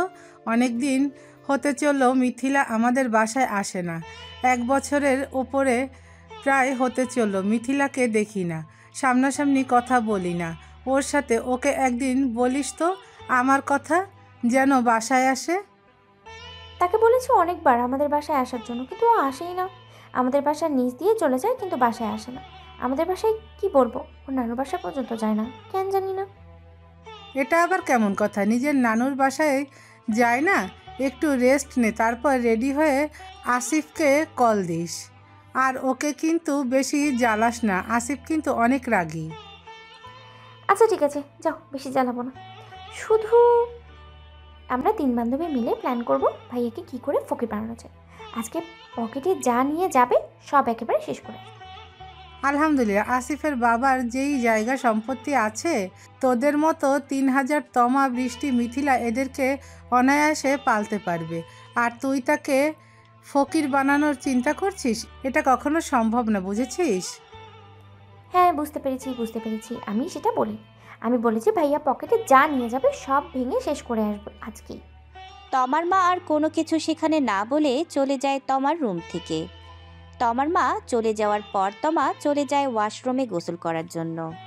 দীর্ঘ একটা শাওয়ার নিয়ে তমার রুমে এসে রেডি হয়ে তারপর আসিফকে কল করে ঠিক 4:30টায়। তমার ফোন দেখে আসিফ কল ধরে। ভাইয়া, আমি আমার ফ্রেন্ডদেরকে 5টার সময় ওদের বাসার নিচে থাকতে বলেছি, তুমি কি এখন ফ্রি আছো? এখন কি আসতে পারবে এখন এখানে? তুই রেডি হয়ে গিয়েছিস নাকি? হ্যাঁ ভাইয়া, একেবারে শাওয়ার নিয়ে রেডি হয়ে গিয়েছি। তুমি কি এখন আসতে পারবে নাকি তোমার আসতে আরও লেট হবে? আমি বাসায় আসতেছি, আমি আর ঘরে ঢুকবো না, তুই নিচে এসে দাঁড়া, এখান থেকে শুধু চলে যাব। আচ্ছা ঠিক আছে, আসতেছি। তমার কথা শোনার পর আসিফ ফোন কেটে দেয়। ফোন কেটে আবার সে ড্রাইভিংয়ে মনোযোগ দেয়। তমা আর উপরে দেরি না করে সোজা তাড়াতাড়ি নিচে এসে পড়ে। নিচে এসে আবার সেই গ্রুপ কল দেয়। গ্রুপে কল দেওয়ার পর দেখতে পায় রেডি হয়ে বসে আছে ওরা দুজন। তারপর ওদেরকে উদ্দেশ্য করে তমা বলে উঠল, তোরা দুজন রেডি তো? আমরা কিছুক্ষণের মধ্যে বেরিয়ে পড়বো, 10 মিনিটের ভিতরে আমরা বেরিয়ে পড়বো। কল দিলেই সোজা নিচে চলে আসবি, তোদের বাসায় যাবো না কিন্তু আর। বাড়ির সামনে এসে ফোন করিস, তারপর নিচে নেমে আসবো। দেখছিস না কত সুন্দর করে রেডি হয়েছি, তারপর আবার তুই জিজ্ঞেস করছিস আমার রেডি কিনা, তাই না? তুই কি কানা হয়ে গিয়েছিস নাকি বয়রা হয়ে গিয়েছিস কোনটা? বাড়ির সামনে এসে কল দিস, আমি তাড়াতাড়ি নিচে নেমে আসবো, কখন জানি আবার মা না করে দেয়। ওদের সাথে কথা বলার সময় আসিফ এসে তমার কাছাকাছি গাড়ি ব্রেক করে। আসিফকে দেখে তমা ওদেরকে বলল, ফোন করলে নিচে এসে পড়িস। আমি ভাইয়াকে নিয়ে এখনই বের হচ্ছি, ভাইয়া চলে এসেছে, রাখছি এখন তাহলে। এটা বলে তমা ফোন কেটে দেয়। তারপরে গিয়ে সোজা ড্রাইভিং সিটের পাশের সিটে বসে পড়ে। সিট বেল্ট বেঁধে নে, এটা বাঁধার জন্য বলতে হবে কেন আমায়? বড় হচ্ছিস কিন্তু মাথায় কোনো বুদ্ধি নেই তোর। মা তুই তো উঠে বসেছি মাত্র, বেলটা বাঁধবো, তার আগেই তুমি বকাবকি শুরু করে দিলে। তারপর আসিফ আর কোনো কিছু না বলে গাড়ি ড্রাইভ করতে থাকে, আর তমা আসিফকে রাস্তা দেখিয়ে দেখিয়ে বলে এই দিকে ওই দিকে নিয়ে যেতে। অবশেষে তাদের বাড়ির মাঝখানে গাড়িটা রেখে দুজনকে ফোন করে নিচে নামতে বলে। কিছুক্ষণের মধ্যে ওরা দুজন নিচে চলে আসে। তমা গাড়ি থেকে নেমে গিয়ে ওদেরকে জড়িয়ে ধরে বৃষ্টিকে মিথিলাকে বলল, আজকে যেভাবে পারিস ভাইয়াকে ফকির বানিয়ে ছাড়বি, আমিও আছি তোদের সাথে, বুঝতে পেরেছিস? আজকে মায়ের কাছে বলে এসেছি ভাইয়াকে এখান থেকে ফকির বানিয়েই নিয়ে যাবো বাসায়, পকেটে যা নিয়ে এসেছে সব শেষ করে তারপরেই ফিরবো। তোরা যদি আমার সাথে না থাকিস তাহলে কিন্তু আমি একা পারবো না। উনি না তোর ভাই, তাহলে ওনার সাথে এরকম একটা গাদ্দারি করতে তোর কষ্ট হবে না? আমি হলে তো আমার ভাইয়ের সাথে কখনো এমন করতাম না। আমরা এখানে মজা করার জন্য বেরিয়েছি, কে কার ভাই সেগুলো দেখার বিষয় না, বুঝেছিস? চুপচাপ কথা না বলে আয় গাড়িতে গিয়ে বস। মিথিলা কোনো কথা বলেনি। সে সোজা গিয়ে ড্রাইভিং সিটের পাশের সিটে বসে পড়ে। মিথিলাকে ওইখানে বসতে দেখে তমা বলে উঠল, কিরে তুই সামনে বসলি কেন? আমরা তিন বান্ধবী মিলে পিছনে বসবো, সেই জন্য আমি সামনে থেকে পিছনে চলে এসেছি, আর তুই গিয়ে দৌড়ে সামনে বসে পড়লি। তোরাই বস, পিছনে তিনজন বসলে চাপাচাপি হয়ে যাবে, এসব আমার পছন্দ না, সেটা খুব ভালো করে জানিস তুই। মিথিলা ঠিকই বলেছে, এখন চল তাহলে যাওয়া যাক। এতক্ষণ মিথিলা বা বৃষ্টি কেউই আসিফকে খেয়াল করেনি। হঠাৎ যখন মিথিলার ডান দিকে তাকায় তখনই মিথিলার চোখ আটকে যায়। কিছুক্ষণ সময় একাধারে আসিফের দিকে তাকিয়ে থাকে। এটা আসিফ বুঝতে পেরে তমাকে জিজ্ঞেস করে আসিফ, কিরে হয়েছে তোদের নাকি আরও কেউ বাকি আছে? থাকলে বলতে পারিস, সিট এখনও একটা খালি আছে, নাকি যাব আমি এখন? আর কোথায় যাবি ঠিক করেছিস? লোকেশন দে আমাকে। আসিফের কথা শুনে বৃষ্টি সেও আসিফের দিকে তাকায়, কিন্তু বৃষ্টি এতটা ভালো করে খেয়াল করতে পারে না, সেই জন্য সে আর ভালো করে তাকায়নি, গুরুত্বও দেয়নি এই বিষয়টাতে। আসিফের শব্দে মিথিলার ধ্যান ভাঙে। তুমি বরং এখন রমনা পার্কে চলো, সেখানে থেকে ফুচকা খেয়ে তারপরে আর একটু ঘোরাঘুরি করে রাতের খাবার খেয়ে পরে বাসায় যাবো একেবারে। আচ্ছা ঠিক আছে, তাহলে যাচ্ছি আমি রমনা পার্কে। রাত 8টার ভিতরে যা কিছু করার করতে হবে, এরপর কিন্তু আমি আর বাইরে থাকবো না। আমাকে মামা না করেছে বেশি রাত পর্যন্ত বাইরে না থাকতে। আচ্ছা ঠিক আছে 8টার বেশি বাজবে না, বেশি রাত হবে না। এখন তাহলে তুমি কোনো কথা না বলে যাও সেদিকে। আসিফ আর কোনো কিছু না বলে একাধারে ড্রাইভিং করতে থাকে। তার পিছনে বসে বৃষ্টিকে তমা বক বক করতে থাকে, আর এইদিকে মিথিলা বারবার শুধু আসিফকে দেখে যাচ্ছে। সে নিজেকে কন্ট্রোল করতে পারছে না কোনোভাবেই, বারবার শুধু তার চোখ দুটো আসিফের দিকে যাচ্ছে। বেশ অনেকক্ষণ যাবৎ ড্রাইভ করার পর তারা চলে আসে ঢাকা রমনা পার্কে। রমনা পার্কে আসার পর পার্কিংয়ে গাড়িটা পার্ক করে। ওদের তিনজনকে নিয়ে ভেতরে আসে। বৃষ্টি আর তমা একাধারে বকবক করেই যাচ্ছে, কিন্তু মিথিলা কোনো কথা বলছে না। সে চুপচাপ, কিন্তু সব সময় না। মিথিলাকে বরং আজকে একটু বেশি চুপচাপ লাগছে। এটা দেখে তমা মিথিলাকে জিজ্ঞেস করলো, কিরে মিথিলা, আজকে তোর কি হয়েছে? এভাবে রয়েছিস কেন আমাদের সাথে? কোনো কথাবার্তা বলছিস না, চুপচাপ শুধু হেঁটে যাচ্ছিস, গাড়িতেও কোনো কথা বলিসনি, আমি আর বৃষ্টি শুধু বকবক করে গিয়েছি।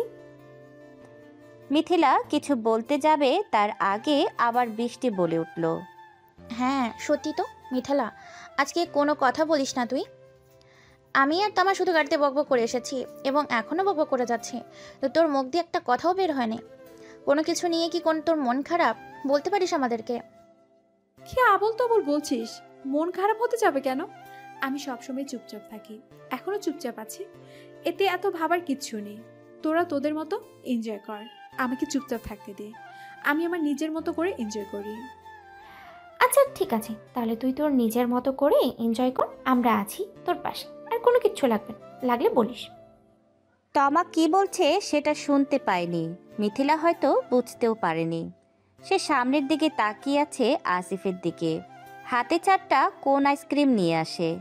ততক্ষণে বৃষ্টি নিজেও আসিফের দিকে তাকায়। আসিফকে দেখে বৃষ্টি কেমন খুশিতে লাফিয়ে ওঠে। তারপর তমাকে বলল, কি রে তমা, এইটা তোর ভাই? তোর ভাই দেখতে এত সুন্দর, আগে কখনো বলিসনি তো। কেন, আমার ভাইকে কি গাড়িতে দেখিসনি? গাড়িতে না দেখার কি আছে? আমি তো আর আমার ভাইয়ের মুখ বন্ধ করে রাখিনি, দেখে রাখিনি। বৃষ্টির কথা বলাটা কেন জানি মিথিলার পছন্দ হয়নি, সেজন্য মিথিলা বৃষ্টিকে বলে উঠল, এসব আজেবাজে কথা বাদ দিয়ে এখানে যেটার জন্য এসেছিস সেটা কর। পৃথিবীতে ছেলের কোনো অভাব নেই, আর তোমার ভাইয়ের মধ্যে কোনো রূপ বেয়ে বেয়ে পড়তেছে না, তাই এসব ছ্যাঁচড়ামি বাদ দিয়ে অন্যদিকে মনোযোগ দে। দোস্ত, আসলে সত্যিই তোমার ভাইয়ের রূপ বেয়ে বেয়ে পড়ছে, সেটা তুই দেখতে পাচ্ছিস না? আমি ঠিকই দেখতে পাচ্ছি। তমা বোন আমার, তোর ভাইকে আমার অনেক ভালো লেগেছে, তোর ভাইকে পটিয়ে দে, তোর ভাইয়ের সাথে প্রেম করি। বিলিভ কর, আমি এই পর্যন্ত কোনো রিলেশন করিনি কোনো ছেলের সাথে, সত্যি বলতেছি। তোর ভাইয়ের বড় ক্রাশ খেয়েছে খুব বাজেভাবে। তমা কিছু বলতে যাবে তার আগে মিথিলা বলে উঠল, কি শুরু করলি তোরা?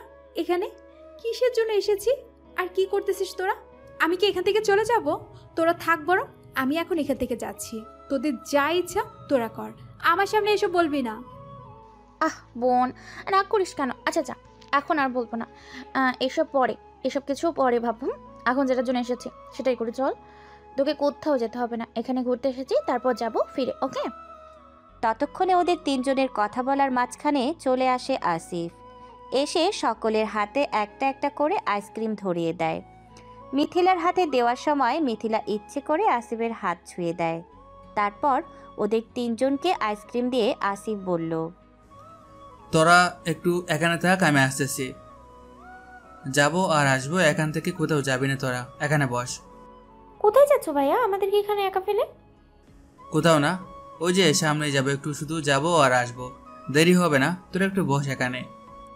এটা বলে আসিফ এখানে না দাঁড়িয়ে সোজা আবার ওই আইসক্রিমওয়ালার কাছে চলে আসে। সেখান থেকে অনেকগুলো আইসক্রিম কেনে, আর এইগুলো দূরে দাঁড়িয়ে থেকে তারা 3 বান্ধবী দেখতে থাকে। তোর ভাই এতগুলো আইসক্রিম কেন কিনলো? এতগুলো আইসক্রিম দিয়ে কি করবে বুঝতেছে না? চুপ কর, দাঁড়া দেখতে দে, তারপর কথা বলিস, আগে সব কিছু দেখে নি তারপর। মিথিলা এক ধ্যানে শুধু আসিফের দিকেই তাকিয়ে থাকে। আসিফ কি করতেছে সব কিছুই পর্যবেক্ষণ করতেছে মিথিলা।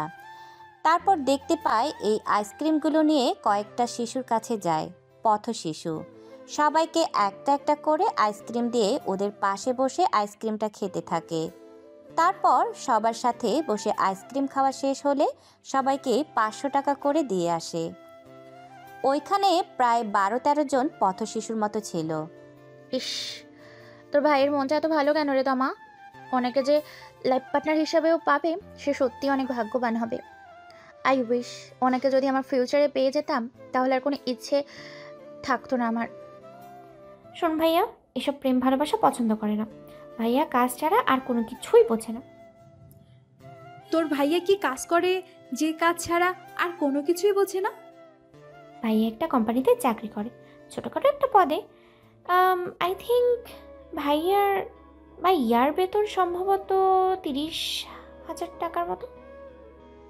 30,000 টাকা বেতন নিয়ে চাকরি করে, আর এই পথে শিশুগুলোর সাথে 7,000 টাকা দিয়ে দিল। সত্যি তোর ভাইয়ের মনটা অনেক ভালো। এই যে পথ শিশুগুলোকে এখন সাহায্য করলো, এটা ছোটবেলা থেকেই দেখে আসতেছি। শুনেছি ভাইয়া অনেক দয়ালু, সবার সাথে মিশে যায়, কোনো অহংকার নেই ভাইয়ার মনে। তমার কথার মাঝখানে মিথিলা বলে উঠল, আচ্ছা, আমি কি সত্যি অনেক অহংকারী? তোদের কাছে কি আমি কি সত্যি অনেক অহংকারী মনে হয়?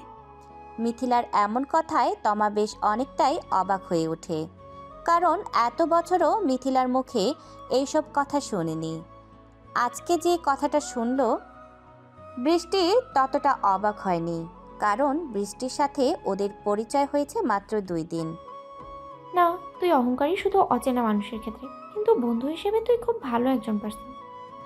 হ্যাঁ মিথিলা, তুই সত্যিই বন্ধু হিসেবে অনেক ভালো একজন মানুষ।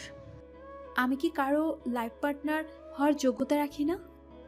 মিথিলার কথাগুলোর মধ্যে তমা একের পর এক শক খায়। তারপর তমা বলতে থাকে, তুই সব কি আবোল তাবোল বকতেছিস? তুই না বলেছিলি তুই এখন কোনো রিলেশনে যাবি না? তাহলে এখন এসব কথা কোথা থেকে আসছে? কিছু না, এমনিতেই বললাম। আচ্ছা চল তাহলে এখান থেকে যাওয়া যাক, ওই যে তোর ভাইয়া চলে এসেছে।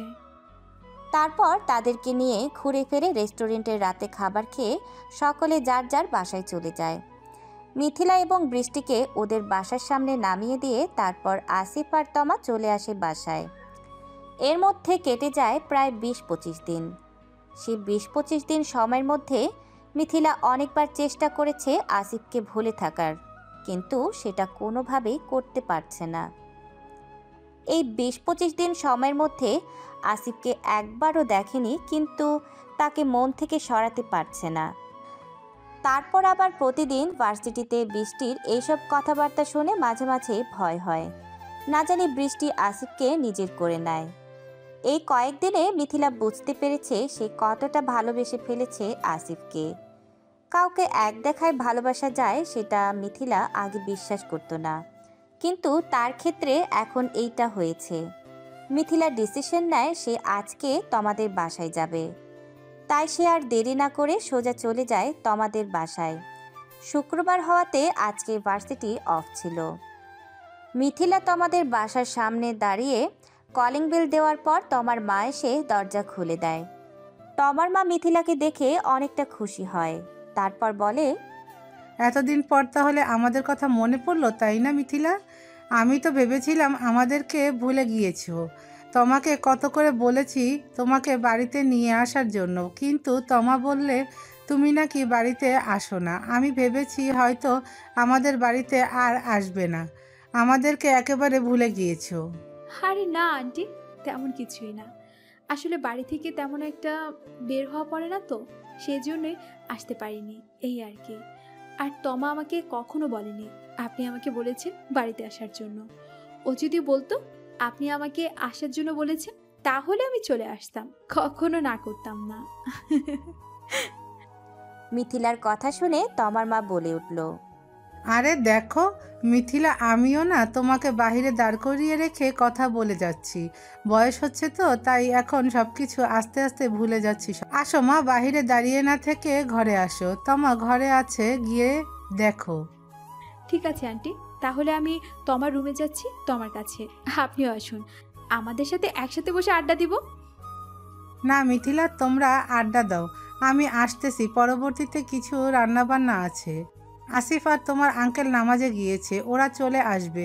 ওরা আসার আগে রান্নাটা শেষ করতে হবে, ওরা এসে খাবার খাবে। তমার মায়ের কথা শুনে মিথিলা আর কোনো কিছু না বলে সেখান থেকে সোজা চলে যায় তমার রুমে। তমার রুমে যাওয়ার পর তমাকে দেখতে পায় না। প্রথমে মিথিলা, তারপর শুনতে পায় বাথরুম থেকে আওয়াজ আসছে। তারপর সেখানে গিয়ে বিছানার মধ্যে বসে পড়ে। বেশ কিছুক্ষণ সময় পর তমা বাথরুম থেকে বেরিয়ে আসে। বাথরুম থেকে বেরিয়ে তমা মিথিলাকে বিছানায় শুয়ে থাকতে দেখে তাড়াতাড়ি মিথিলার শরীরে চিমটি কাটে। তমার চিমটি খেয়ে মিথিলা জোরে চেঁচিয়ে উঠল। মিথিলার চেঁচানোতে তমার মা রান্নাঘর থেকে চলে আসে ওদের রুমে। কিরে, কি হয়েছে? এত জোরে চেঁচিয়ে উঠলি কেন? কি হয়েছে, ভয় পেয়েছিস নাকি কোনো কিছুতে? আন্টি, তোমার মেয়ে হঠাৎ করে ওয়াশরুম থেকে বেরিয়ে এসে শুধু আমাকে কোনো কথা না বলে চিমটি কেটে বসেছে, তাও দেখো কি করেছে আমার হাতে। মিথিলার হাতে চিমটি কাটার কারণে হাতটুকু লাল হয়েছে। সেই লাল অংশটুকু তমার মাকে দেখিয়ে বলে উঠল, কিরে তমা, তুই মিথিলার হাতে এইভাবে চিমটি কেটেছিস কেন? ওয়াশরুম থেকে বেরিয়ে এসে কোনো কথা না বলে ওকে যে চিমটি কেটেছিস, এখন দেখ তো মেয়েটা, তার হাতের অবস্থা, কি অবস্থা করেছিস? তুই কি কখনো বড় হবি না? সারা জীবন কি এইভাবে আমাকে জ্বালিয়ে যাবি? মেয়েটার হাতের অবস্থাটা করেছিস কি, দেখতো একবার। আহ মা, এসব কিছু না, ওর এসব কিছুই হয় না। আমি তো বুঝতে পারতেছি না হঠাৎ করে ও আমাদের বাড়িতে কি করতেছে। জানো, অন্য সময় হলে বলিয়ে আনতে পারতাম না, আর আজকে না বলতেই চলে এসেছে। সেই জন্য একটু শখ খেয়েছি। আমি ভেবেছি হয়তো এটা ওর ভূত হতে পারে, সেই জন্য শিওর হওয়ার জন্য ওকে চিমটি কেটেছি। তুমি এখন যাও রান্নাঘরে, তোমার রান্না তো পুড়ে যাচ্ছে। হ্যাঁ, সত্যি কথাই তো বলেছিস। আমি তো রান্না বসিয়ে রেখে চলে এসেছি, চুলা অফ করিনি তোদের জন্য। এখন যদি রান্নাটা নষ্ট হয়ে যায় তাহলে কিন্তু তোর বাপ আর ভাই তোকে বকা দিবে। বাকিটা বুঝে নিস তোরা। এখন আমি যাচ্ছি, রান্নাঘরে তোরা থাক। এটা বলে তমার মা আর সেখানে দাঁড়ায় না, সোজা দৌড়ে চলে যায় রান্নাঘরে। কারণ উনি রান্নাঘর থেকে আসার সময় রান্নাঘরে চুলা অফ করেনি, চুলার মধ্যে তরকারি বসানো ছিল। তারপর উনি তাড়াতাড়ি করে রান্নার কাছে গিয়ে তরকারিটা ঠিক করে নেয়। আর এইদিকে মিথিলা বলে উঠল তমাকে, তুই আমাকে ডাক দিলেই তো আমি উঠে বসতাম, তুই শুধু শুধু আমাকে এভাবে চিমটি কাটলি কেন? দেখ তো আমার হাতটার অবস্থা 12টা বানিয়েছিস। বেয়াদব মেয়ে, আর কখনো তুই আমাকে এভাবে মারবি না বলে দিলাম। আমি তোর কি ক্ষতি করেছিলাম যে আমাকে এভাবে মারলি তুই? ইস, তোকে ডাক দিলে তো হতো, তুই যদি সজাগ হয়ে যেতি আর সত্যি সত্যি ভূত হতি তাহলে আমার কি অবস্থা হতো? এখন চিমটি দিয়েছিলাম কারণ তুই যদি ভূত হতি তাহলে তোর ঘুম ভাঙার আগেই আমি উঠে তোর দিতে পারতাম ঘরের বাইরে। বুঝেছিস? আমি বোকা নই তোর মতো। হ্যাঁ বোন, তুই অনেক ব্রিলিয়ান্ট স্টুডেন্ট, সেটা আমি বুঝতে পেরেছি। এখন আপাতত বাদ দে এটা। আচ্ছা তুই আমাকে একটা কথা বলতো, তোকে তো অন্য সময় হলে আমাদের বাড়িতে জোর করেও আনা যেত না, কিন্তু আজকে তোকে না বলার আগেই তুই বাড়িতে চলে আসলি কিভাবে? কোনো কারণ তো আছে, সেই কারণটা কি আমাকে তা আজ বল। তমার কথা শুনে মিথিলা অনেকটা ঘাবড়ে যায়, কি বলবে বুঝতে পারছে না। তারপর অনেকক্ষণ ভেবেচিন্তে কিছু কথা বের করে। আর তেমন কিছু না, বাসায় একা একা বোরিং হচ্ছিলাম, সেজন্য ভাবলাম তুই তো অনেকদিন ধরে বলেছিস আন্টি নাকি দেখতে চেয়েছে, সেই জন্য ভাবলাম এখান থেকে এসে ঘুরে যাই। ও সত্যি বলতেছিস? আচ্ছা সমস্যা নেই, তুই আমাকে বলেছিস আমি চলে যেতে পারতাম, শুধু শুধু তুই এই রোদের মধ্যে কষ্ট করে এলি কেন? আর এসে ভালোই হয়েছে, একটা খুশির খবর আছে। তুই আবার কোন খুশির খবর বলবি? কই, আন্টি তো আমাকে কোনো কিছু বলেনি। খুশির খবর হলে তো তোর আগে আন্টির কাছ থেকে শুনতে পেতাম। আরে এই বিষয়টা নিয়ে তেমন বাড়াবাড়ি হয়নি, এখন আমাদের ফ্যামিলির ভিতরেই আছে, ফ্যামিলির বাইরে জানানো হবে আরও কিছুদিন পরে। এখন তুই যেহেতু আমার ফ্রেন্ড তাহলে তোকে বলাই যায় এটা। এত হেয়ালি না করে কি হয়েছে সেটা বলবি? এত কিছু আমার ভালো লাগছে না, যা বলার সেটা সরাসরি বলে ফেল। আসিফ ভাইয়ের জন্য মেয়ে ঠিক করেছে ভুবি, মেয়েটা অনেক সুন্দর দেখতে, জানিস আমার মোবাইলে ছবিও আছে। সামনের মাসে হয়তো ওদের বিয়ে ফিক্সড করবে, ডেট এখনো হয়নি, কিন্তু এই মেয়ের সাথে বিয়ে হবে এটা শিওর। তমার কথা শুনে মিথিলা অনেকটা চমকে ওঠে। তারপর দেরি না করে তমাকে বলে উঠল, আরে এসব কি বলছিস তমা? তুই তো আমাকে আগে কখনো এসব বলিসনি, কোনোদিন বলিসনি, তাহলে এগুলো এখন বলতেছিস কেন? আরে এটা যদি সত্যি হতো তাহলে তুই তো অনেক আগে আমাকে বলতি, তাই না? সবার আগে আমি জানতাম তোর ফ্যামিলির পর। এখন তো জানতে পেরেছিস তাই না? আগে জানানো হয়নি কারণ কালকে গিয়ে ওরা মেয়ে দেখে সব কিছু ঠিকঠাক করে এসেছে। তোর ভাইয়া কোথায়? ওনাকে তো আসার পর আর দেখতে পাইনি, কোথাও গিয়েছে নাকি? মিথিলা জানতো আসিফ নামাজে গিয়েছে। তারপরও আবার তমাকে জিজ্ঞেস করলো, তমা কি বলে সেটা জানার জন্য। ভাইয়া আর বাবা নামাজে গিয়েছে অনেকক্ষণ হয়েছে, হয়তো এতক্ষণে নামাজ শেষ হয়ে গিয়েছে, ওরা চলে এসেছে হয়তো বা অথবা চলে আসবে কিছুক্ষণের ভিতরে। আসিফ ভাইয়া এখান থেকে চলে যাবে খুব শীঘ্রই। আসিফ ভাইয়ার সাথে আমিও যাব ওদের বাড়িতে, আর তোকেও সাথে করে নিয়ে যাব। আমি একা আসিফ ভাইয়ার বিয়েতে কিছু তো করতে পারবো না, তুই নিজেও সাথে থাকবি, বুঝতে পেরেছিস? আমি কিন্তু তোর কোনো কথা শুনবো না। ওদের দুজনের কথা বলার মাঝখানেই তমার বাবা বাইরে থেকে ডাক দেয়। তখন তমা বলে ওঠে, আসতেছি বাবা, বস তোমরা। এই যে বাবা, ভাইয়া মনে হয় চলে এসেছে, নামাজ শেষ, এখন খাওয়া দাওয়ার জন্য ডাকতেছে, চল তাড়াতাড়ি, দেরি করলে আবার বাবা বকা দেবে। মিথিলা কোনো কথা না বলে তমার পিছু পিছু হাঁটতে থাকে। বাইরে এসে দেখতে পায় সোফার মধ্যে বসে আসিফ মোবাইল টিপছে। পরনে নীল পাঞ্জাবি, সাদা পায়জামা, মাথা ভর্তি বড় বড় চুলগুলো, অনেক দিন হয়েছে মনে হয় চুলগুলো কাটেনি। মিথিলাকে এভাবে তাকিয়ে থাকতে দেখে তমা ওকে বলল, কিরে ওইদিকে গিয়ে দেখতেছিস? এদিকে তাকা, টেবিল ওই দিকে, চল আমরা মায়ের কাছে যাই, মাকে গিয়ে একটু সাহায্য করি, মা একা একা সব কিছু পারবে না টেবিলে আনতে, মা অনেক অসুস্থ রে।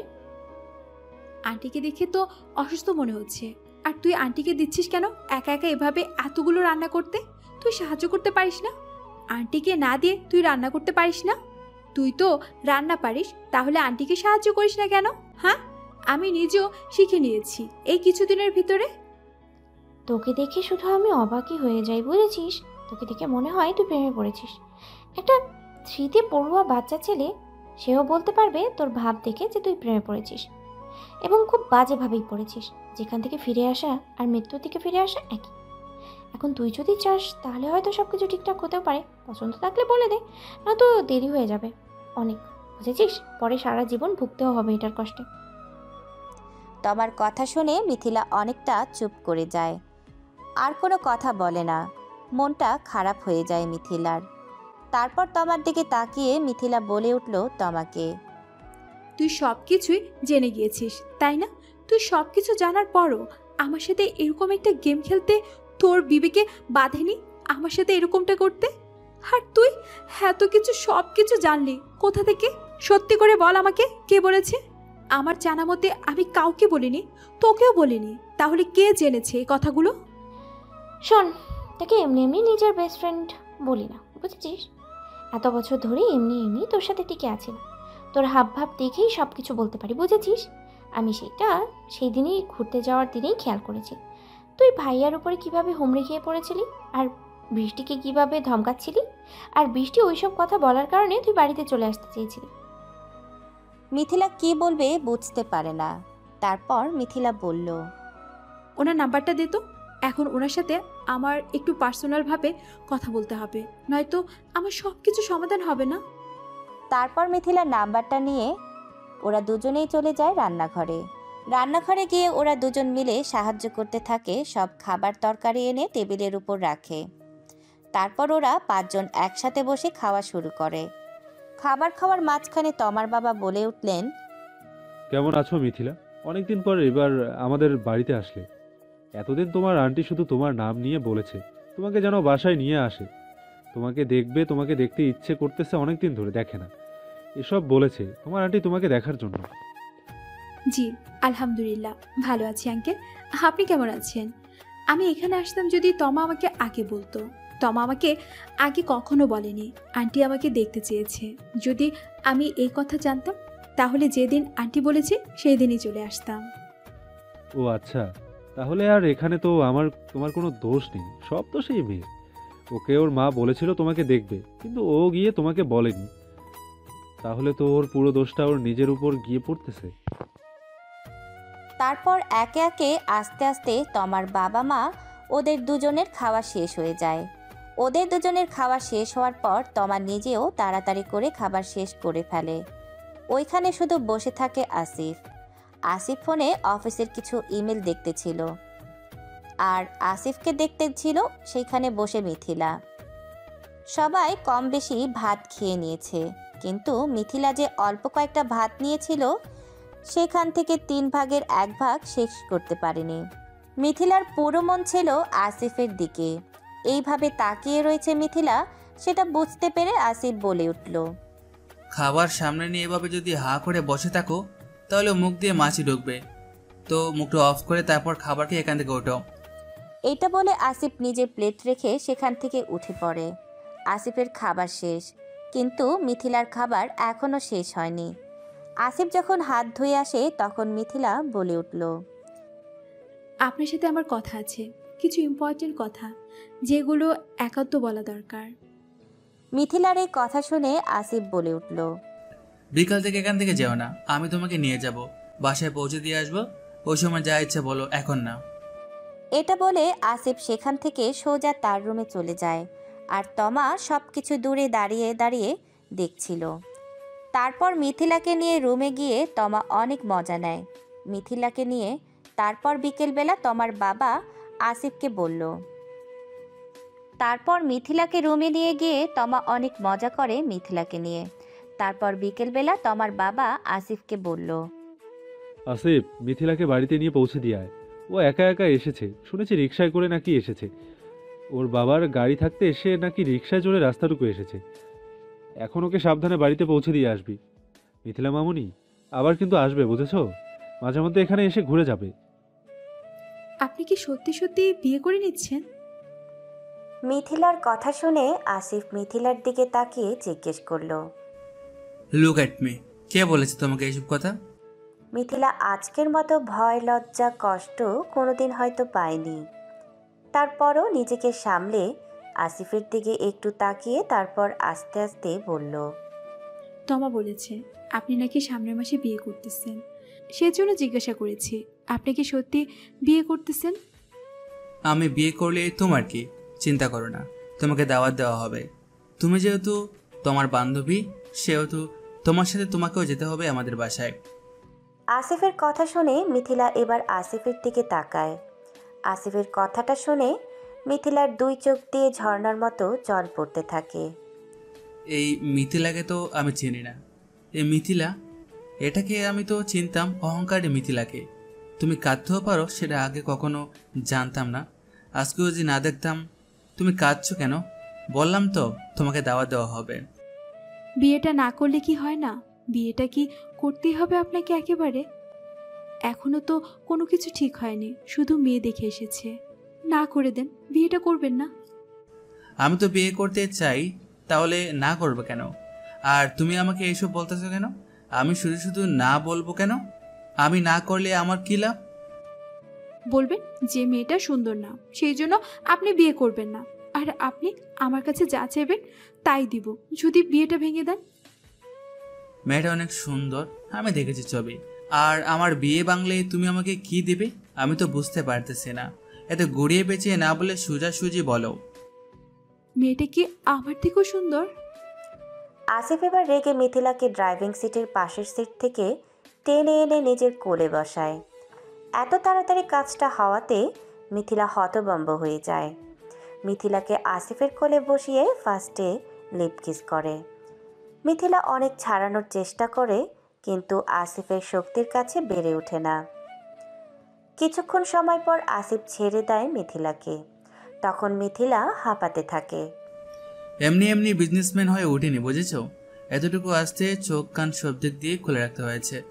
এমনি এমনি এত বড় দায়িত্ব বাবা আমাকে দিয়ে দেয়নি, সেটার যোগ্যতা প্রমাণ করে তারপর আজকে এই জায়গাতে এসেছি। আমার আশেপাশে কি হয় না হয় সব কিছুই আমি দেখতে পাই, বুঝতে পারি। এত গড়িয়ে পেঁচিয়ে না বলে সোজাসুজি কথাটা বললে হতো না? মিথিলা এবার কান্না করে দেয়। জোরে কান্না করে আসিফকে জড়িয়ে ধরে, তারপর বলল, ওই দিনের পর আমি আর আপনাকে দেখতে পারিনি। ভেবেছিলাম শুধু হয়তো ভালো লেগেছে আপনাকে, কিন্তু সেই ভালো লাগাটা অন্য কোনো ছেলের ক্ষেত্রে আসেনি। সেই দিনের পর এই 20 থেকে 25 দিন আমার কিভাবে কেটেছে আমি শুধু জানি। আজ শুধু আপনাকে এক নজর দেখার জন্য বাড়ি থেকে চলে এসেছি এখানে। যখন শুনতে পেয়েছি আপনি অহংকারী মেয়েদেরকে পছন্দ করেন না, মানুষকে পছন্দ করেন, সেই সব মেয়েদের পছন্দ করেন না, তখন থেকে নিজেকে একেবারে চেঞ্জ করার, আপনার মনের মতো হওয়ার চেষ্টা করতেছি। দেখেন না, আজকে বাড়ি থেকে রিক্সা নিয়ে এসেছি। আসার সময় বাবা কত করে বলেছে গাড়ি নিয়ে আসতে, কিন্তু আমি রিক্সা নিয়ে চলে এসেছি। একদম আপনার মনের মতো হওয়ার চেষ্টা করতেছি। দয়া করে আমাকে ফিরিয়ে দিবেন না। আমি আপনাকে ছেড়ে অসম্পূর্ণ রয়ে যাব। আগে কখনো কোনো ছেলের জন্য এমন হয়নি। আপনাকে সত্যি খুব ভালোবেসে ফেলেছি, সেটা বলে বোঝানো যাবে না কতটা ভালোবেসে ফেলেছি, কতটা আসক্ত হয়ে গিয়েছি আপনার মাঝে। সামনের সপ্তাহে বিয়ে করবে আমাকে? মিথিলা লজ্জায় কিছু বলতে পারে না। বিয়ের কথা শুনে সে অনেকটা লজ্জা পেয়ে যায়। মিথিলাকে এমন লজ্জা পেতে দেখে আসিফ বলে উঠল, এতক্ষণ এত কিছু করলাম, তখন তো তোমার লজ্জা কোথায় ছিল? এখন যখন বিয়ের কথা বলেছি তখন তুমি লজ্জায় মরে যাচ্ছ। এটা কিন্তু ঠিক নয়। এখন যেটা জিজ্ঞেস করছি সেটা উত্তর দাও। মিথিলা এবার কিছুক্ষণ চুপ থেকে তারপর বলে উঠল, আপনি যেভাবে বলবেন সেভাবেই চলবো। আপনি যদি আজকে বিয়ে করতে চান আমি আজকেই রাজি। আসিফ মিথিলাকে ভালো করে জড়িয়ে ধরে ওর কাঁধে মুখ রেখে বলল, এত ফার্স্ট হতে হবে না তোমাকে। কিছুদিন পর আমি আমার পরিবার নিয়ে তোমাদের বাসায় যাব। তারপর না হয় সব কিছু এইভাবে ফ্যামিলিগতভাবে অ্যারেঞ্জ ম্যারেজ হবে। এখন এইসব পালিয়ে গিয়ে বিয়ে করার কোনো দরকার নেই। মিথিলা আসিফের দিকে তাকিয়ে বলে উঠল, ওনারা যদি না মেনে নেয় তাহলে কি হবে? তমা বলেছে ওদের নাকি ওই মেয়েকে অনেক পছন্দ হয়েছে। যদি জোর করে আপনাকে ওই মেয়ের সাথে বিয়ে দিয়ে দেয় তখন কি হবে? আমাকে কি তোমার মেয়ে মনে হয় যে আমাকে জোর করে বিয়ে দিয়ে দেবে আর আমি বিয়ে করে নিব? তারপরও একটা ভয় থেকেই যায়, যদি ওনারা আপনাকে ইমোশনাল ব্ল্যাকমেল করে, রাজি করিয়ে নেয় তখন কি হবে? তোমাকে বোকা বানিয়েছে। কোনো মেয়ে দেখতে যায়নি। হ্যাঁ, দেখতে যাবে সামনের সপ্তাহে। তোমাকে বলেই দিলাম শেষ পর্যন্ত। এত চিন্তার কোনো কারণ নেই। সামনের সপ্তাহে তোমাকে দেখতে যাবে আমার পুরো ফ্যামিলি। তোমার কথা বলেছি কিছুদিন আগে বাড়িতে, তখন তোমাকে পিক দেখে সকলে রাজি হয়েছে তোমার বাসায় আসার জন্য। আসিফের কথা শুনে মিথিলার মুখ হা হয়ে যায়। তখন আসিফ ওর মুখ বন্ধ করে বলে উঠল, মুখ বন্ধ করো নয়তো মাছি ঢুকে যাবে। এত অবাক হওয়ার কিছু হয়নি এখানে। আপনারা দুই ভাই বোন আমাকে ঠকিয়েছেন, পুরোটা ঠকিয়েছেন। কালকে শুধু তমা ভার্সিটিতে আসুক, তারপর ওর ব্যবস্থা করব আমি। আমাকে এতটা কষ্ট দিয়েছে ও মিথ্যে কথা বলে। যা ইচ্ছা করো, কিন্তু আগের ক্যারেক্টারে ফিরে যেও না। এখন যেমন আছো সারা জীবন তেমনই থাকবে। আগের এইসব ক্যারেক্টার বাদ ফিউচারে নতুন কিছু আপডেট আসবে আবার তোমার মধ্যে। আচ্ছা ঠিক আছে, কিন্তু আপনারা দুই ভাই বোন আমাকে সত্যিই ঠকিয়েছেন। কখন তোমাকে ঠকিয়েছি? আর তোমাকে কি করে ঠকিয়েছে একটু খুলে বলো আমায়। আমার জানা মতে আমরা তো তেমন কোনো কিছু করিনি তোমার সাথে যাতে তুমি ঠকে যাবে। আপনার বিয়ের জন্য মেয়ে দেখতে যায়নি, কিন্তু তমা আমাকে বলেছে আপনার মা পুরো পরিবার সবাই মিলে নাকি মেয়ে দেখে সামনের মাসে বিয়ের তারিখ ঠিক করে এসেছে। আর আপনি জানতেন না আমি আপনাকে পছন্দ করি, তারপরও আপনি আমাকে কিচ্ছু বলেননি। এগুলো কি ঠকানো হয়নি? এগুলো ঠকানো হয়েছে, খুব বাজেভাবে ঠকানো হয়েছে আমাকে। মিথিলার কথা শুনে আসিফ হাসবে নাকি কাঁদবে বুঝতে পারছে না। তারপর মিথিলার দিকে তাকিয়ে চোখে চোখ রেখে বলে উঠল, মিথিলা, তোমাকে বলেছে যেন তুমি তোমার মনের কথাগুলো আমাকে বলতে পারো, সেজন্য ও এই রাস্তায় গিয়েছিল। কিন্তু তোমার মুখ দিয়ে কথা বের করতে পারেনি। তুমি কষ্ট পেয়েছো নিজেরটা নিজে, তারপরও আমাকে কেন কিছু বলনি? মিথিলা এবার নিজে একটু ভেবে দেখে, সত্যিই তো সে তো এভাবে ভেবে দেখেনি। তমা তো ওর ভালোর জন্য এসব করেছিল, কিন্তু ও বুঝতে পারেনি। আসিফ ওর দিকে তাকিয়ে এবার বলে উঠল, চলো এখন তোমাকে বাড়িতে দিয়ে আসি, অনেক দেরি হয়ে গিয়েছে এখানে। তোমার বাড়িতে আবার চিন্তা করবে তোমার জন্য। আর একটু থাকি, বাড়িতে কেউ চিন্তা করবে না, আমি ফোন করে বলে দিচ্ছি। আজকে না কালকে ঘুরতে নিয়ে যাব। এখন আমাকে বাড়িতে গিয়ে কাজ করতে হবে অবশ্যই কিছু। আমি চট্টগ্রামে বাসার বাইরে কখনো যাইনি, তেমন প্রয়োজন না পড়লে। এখানে অনেক কাজ জমে আছে, সেই জন্য এখানে আসতে হয়েছে। বাবা আমাকে পাঠিয়েছে, তাই যত দ্রুত সম্ভব এখানকার কাজ করে বাড়িতে ফিরতে হবে। তমা আমাকে বলেছিল আপনি নাকি 35,000 টাকা বেতনে চাকরি করেন। এটাও তো আমাকে মিথ্যে বলেছে। শুধু কাগজ নিয়ে পড়ে থাকলে হবে না, নিজের খাওয়া দাওয়া ঠিক মতো করবেন। আপনার মতো ছেলেরা এরকম থাকে। আপনার মতো ছেলেদের খেতে খেতে ভুঁড়ি বড় হয়ে যায়, একটা মহিষের মতো হয়ে যায়। আর আপনি কি না ডায়েট করে চলেন? আসিফ ড্রাইভ করতে করতে বলে উঠল, তোমাকে এসব বলার জন্য আমি বলেছিলাম ওই মানুষদেরকে আমি একদম পছন্দ করি না, যাদের খাবারের উপরে কন্ট্রোল নেই। পছন্দের খাবার দেখলে ঝাঁপিয়ে পড়তে হবে, এটা কোথাও লেখা আছে? আর এই বডিটা ধরে রাখার জন্য আমাকে নিয়মিত জিমে যেতে হয়, বুঝেছো? শুধু ভুঁড়ি হয়ে গেলে তখন কি হবে? ভুঁড়ি হলে আর কি হবে, তখন আপনাকে দেখতে আরও কিউট দেখা যাবে। তারপর বেশ কিছুক্ষণ সময় ড্রাইভিং করার পর মিথিলাদের বাড়ির সামনে এসে গাড়ি থামে। ওইখানে গাড়ি থামার পর মিথিলা বাহিরে বের হয়ে আসিফকে বলল, বাড়িতে আসুন, এক কাপ চা খেয়ে তারপর যাবেন। এখন যাব না, পরবর্তীতে যাব। এখন আসি, আর বাড়িতে গিয়ে ফ্রেশ হয়ে একটু রেস্ট করে নাও।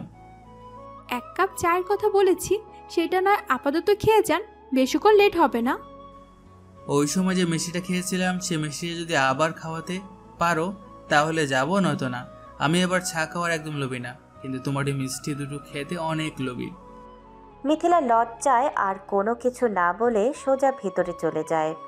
মিথিলা চলে যাওয়া দেখে আসিফ হাসতে হাসতে মনে মনে বলে উঠল, এই মেয়েটা অনেকে লজ্জা পায়, তার মধ্যেও লজ্জা আছে, কি সাংঘাতিক ব্যাপার। ও আগে কেমন ছিল আর এখন কি হয়েছে, আল্লাহ কখন কাকে চেঞ্জ করে দেয় কখনো বোঝা যায় না। মেয়েটা তাহলে আগের চেয়ে অনেক পরিবর্তন হয়েছে আল্লাহর রহমতে। বাকি জীবনটা এমন করে কাটাতে পারলেই হবে। তারপর আসিফ সেখান থেকে গাড়ি ঘুরিয়ে বেশ অনেকটা সময় ড্রাইভ করার পর আবার তাদের বাড়িতে চলে আসে। বাড়িতে আসার পর নিজের রুমে যায়। তারপর আসিফের রুমে যাওয়ার কিছুক্ষণ সময় যাওয়ার পর তমা আসে। কি ভাইয়া, ওকে পৌঁছে দিয়ে আসতে এত সময় লাগলো কেন? আমাদের বাসা থেকে ওর বাসা গাড়িতে যেতে প্রায় 20 মিনিটের মতো সময় লাগে, আর তুমি 1.5 ঘন্টা সময় কোথায় কাটিয়ে আসলে? ও সরি 1 ঘন্টা 45 মিনিট সময় তুমি কোথায় কাটিয়ে আসলে? জাহান্নামে গিয়েছিলাম ঘুরতে। তুই যাবি আমাদের সাথে? গেলে পরের বার না হয় তোকে নিয়ে যাব সাথে করে। আর কালকে ভার্সিটি যাওয়া তোর 12টা বাজবে। তার মানে তুমি সব সত্য বলে দিয়েছো ওকে? ভাইয়া, তুমি বলতে গেল কেন ওকে এসব কিছু? দেখ, ওর সাথে একটু মজা নেওয়ার যেত, তারপরে না হয় আমি একসময় ওকে সব কিছু খুলেই বলে দিতাম। তুমি প্ল্যানটা না একদম নষ্ট করে দিলে একেবারে। আচ্ছা, এখন বলো কি কি বলেছো? বেশি পাকনামি না করে, বকবক না করে এখান থেকে বের হো, না হলে কিন্তু তোর মাথায় এটা ভাঙবো। আসিফ তার হাতে ল্যাপটপ দেখিয়ে বলল। আসিফের কথার কোনো গুরুত্ব না দিয়ে তমা আবারও বলে উঠল, ভাইয়া বলো না কি বলেছে ও, তোমাদের মাঝে কি হয়েছে একটু শুনে নেই, তাহলে তো আমার নিজেরও ভালো লাগবে। সব কিছু তো আমার জন্যই পসিবল হয়েছে, নয়তো ও কখনো হতো না। আমি ঘুরতে যাওয়ার কথা না বললে ও কখনো আসতো না, তোমাকে দেখতো না, আর এইভাবে তোমার প্রেমে ধাক্কা খেয়ে পড়েও যেত না। যে ধাক্কাটা, সেটা মনে করো আমি নিজেই দিয়েছি ওকে। তাই এখন তোমাদের বিষয়ে সব কিছু জানার অধিকার একমাত্র আমার রয়েছে। তাই আর লুকাচুকি না করে সব কিছু বলে ফেলো আমার কাছে, আমি সব সমাধান দিয়ে দেবো। আপনার কাজের জন্য আমি ধন্য ম্যাডাম। এখন আপনি আমার কাছে যা জানতে চাচ্ছেন, দয়া করে সেই কথাগুলো যদি আপনার ফ্রেন্ড মিথিলার কাছে জানতে চাইতেন তাহলে আমি অনেক উপকৃত হতাম। যেহেতু সে আপনার ফ্রেন্ড, এখন আপনার ফ্রেন্ডের কাছে গিয়ে জিজ্ঞেস করেন সে কি কি বলেছে, আমি কি কি বলেছি, কি কি করেছি। এখন ডিস্টার্ব করবেন না, এখন আমি কাজ করতেছি, তুই যা এখন। তারপরও তমা সেখানে দাঁড়িয়ে থাকে, যায় না সেখান থেকে। তমাকে সেখানে এইভাবে দাঁড়িয়ে থাকতে দেখে আসিফ আবারও বলে উঠল তমাকে, তোকে এখান থেকে যেতে বলেছি আমি। এখন চুপচাপ কথা না বলে এখান থেকে যা, আমি কাজ করব, অনেক কাজ জমে আছে। ঠিক আছে, যাচ্ছি। তোমার মতো নিম পাতার মতো ভাই যেন কারোর কপালে না জোটে। জন্মের পরে মুখে মনে হয় খুবই মধু দিতে না ভুলে গিয়েছিল, সেই জন্য এত নিম পাতার মতো কথা বের হয় তোমার মধ্যে। আসিফ কিছু বলতে যাবে তার আগে দৌড়ে তমার রুম থেকে বের হয়ে যায়। সেই দিন রাতে সকলে খাবার খেয়ে তারপর ঘুমিয়ে পড়ে। পরের দিন সকালবেলা খাবার টেবিলে তমা এসে বলল, ভাইয়া আমাকে যাওয়ার সময় নিয়ে যেও, আমাকে ভার্সিটির সামনে নামিয়ে দিয়ে তারপরে তুমি না হয় অফিসে চলে যাও। তোর সব কিছু ঠিকঠাক আছে, আমি কিন্তু খেয়ে লেট করব না, সাথে সাথে চলে যাব। ওই যে দেখো, ব্যাগ নিয়ে একেবারে নেমেছি, আমি পুরোপুরি রেডি, তোমাকে আর বলতে হবে না, খেয়ে বেরিয়ে যাব তোমার সাথে। তুমি তো একাই যেতে পারো, তাহলে আসিফকে নিয়ে যেতে হবে কেন? আসিফের অফিস আছে, সেটা তুমি জানো না? তমা কিছু বলতে যাবে তার আগে আসিফ বলে উঠল, আরে মামা, তুমি ওকে বকছো কেন? আমি তোর ভার্সিটির সামনে দিয়ে যাব, ওকে নামিয়ে দিয়ে যেতে আমার প্রবলেম হবে না, তুমি ওকে কোনো কিছু বলো না। তোদের ভাই বোনের মাঝে আমি আর কি বলবো, তোরা যেটা ভালো মনে করিস সেটাই কর। আমি তাহলে যাচ্ছি, আমার অফিসে দেরি হয়ে যাচ্ছে। আর সাবধানে যাস তোরা, আমি যাই এখন। এটা বলে উনি ওখান থেকে উঠে চলে যায় অফিসের উদ্দেশ্যে।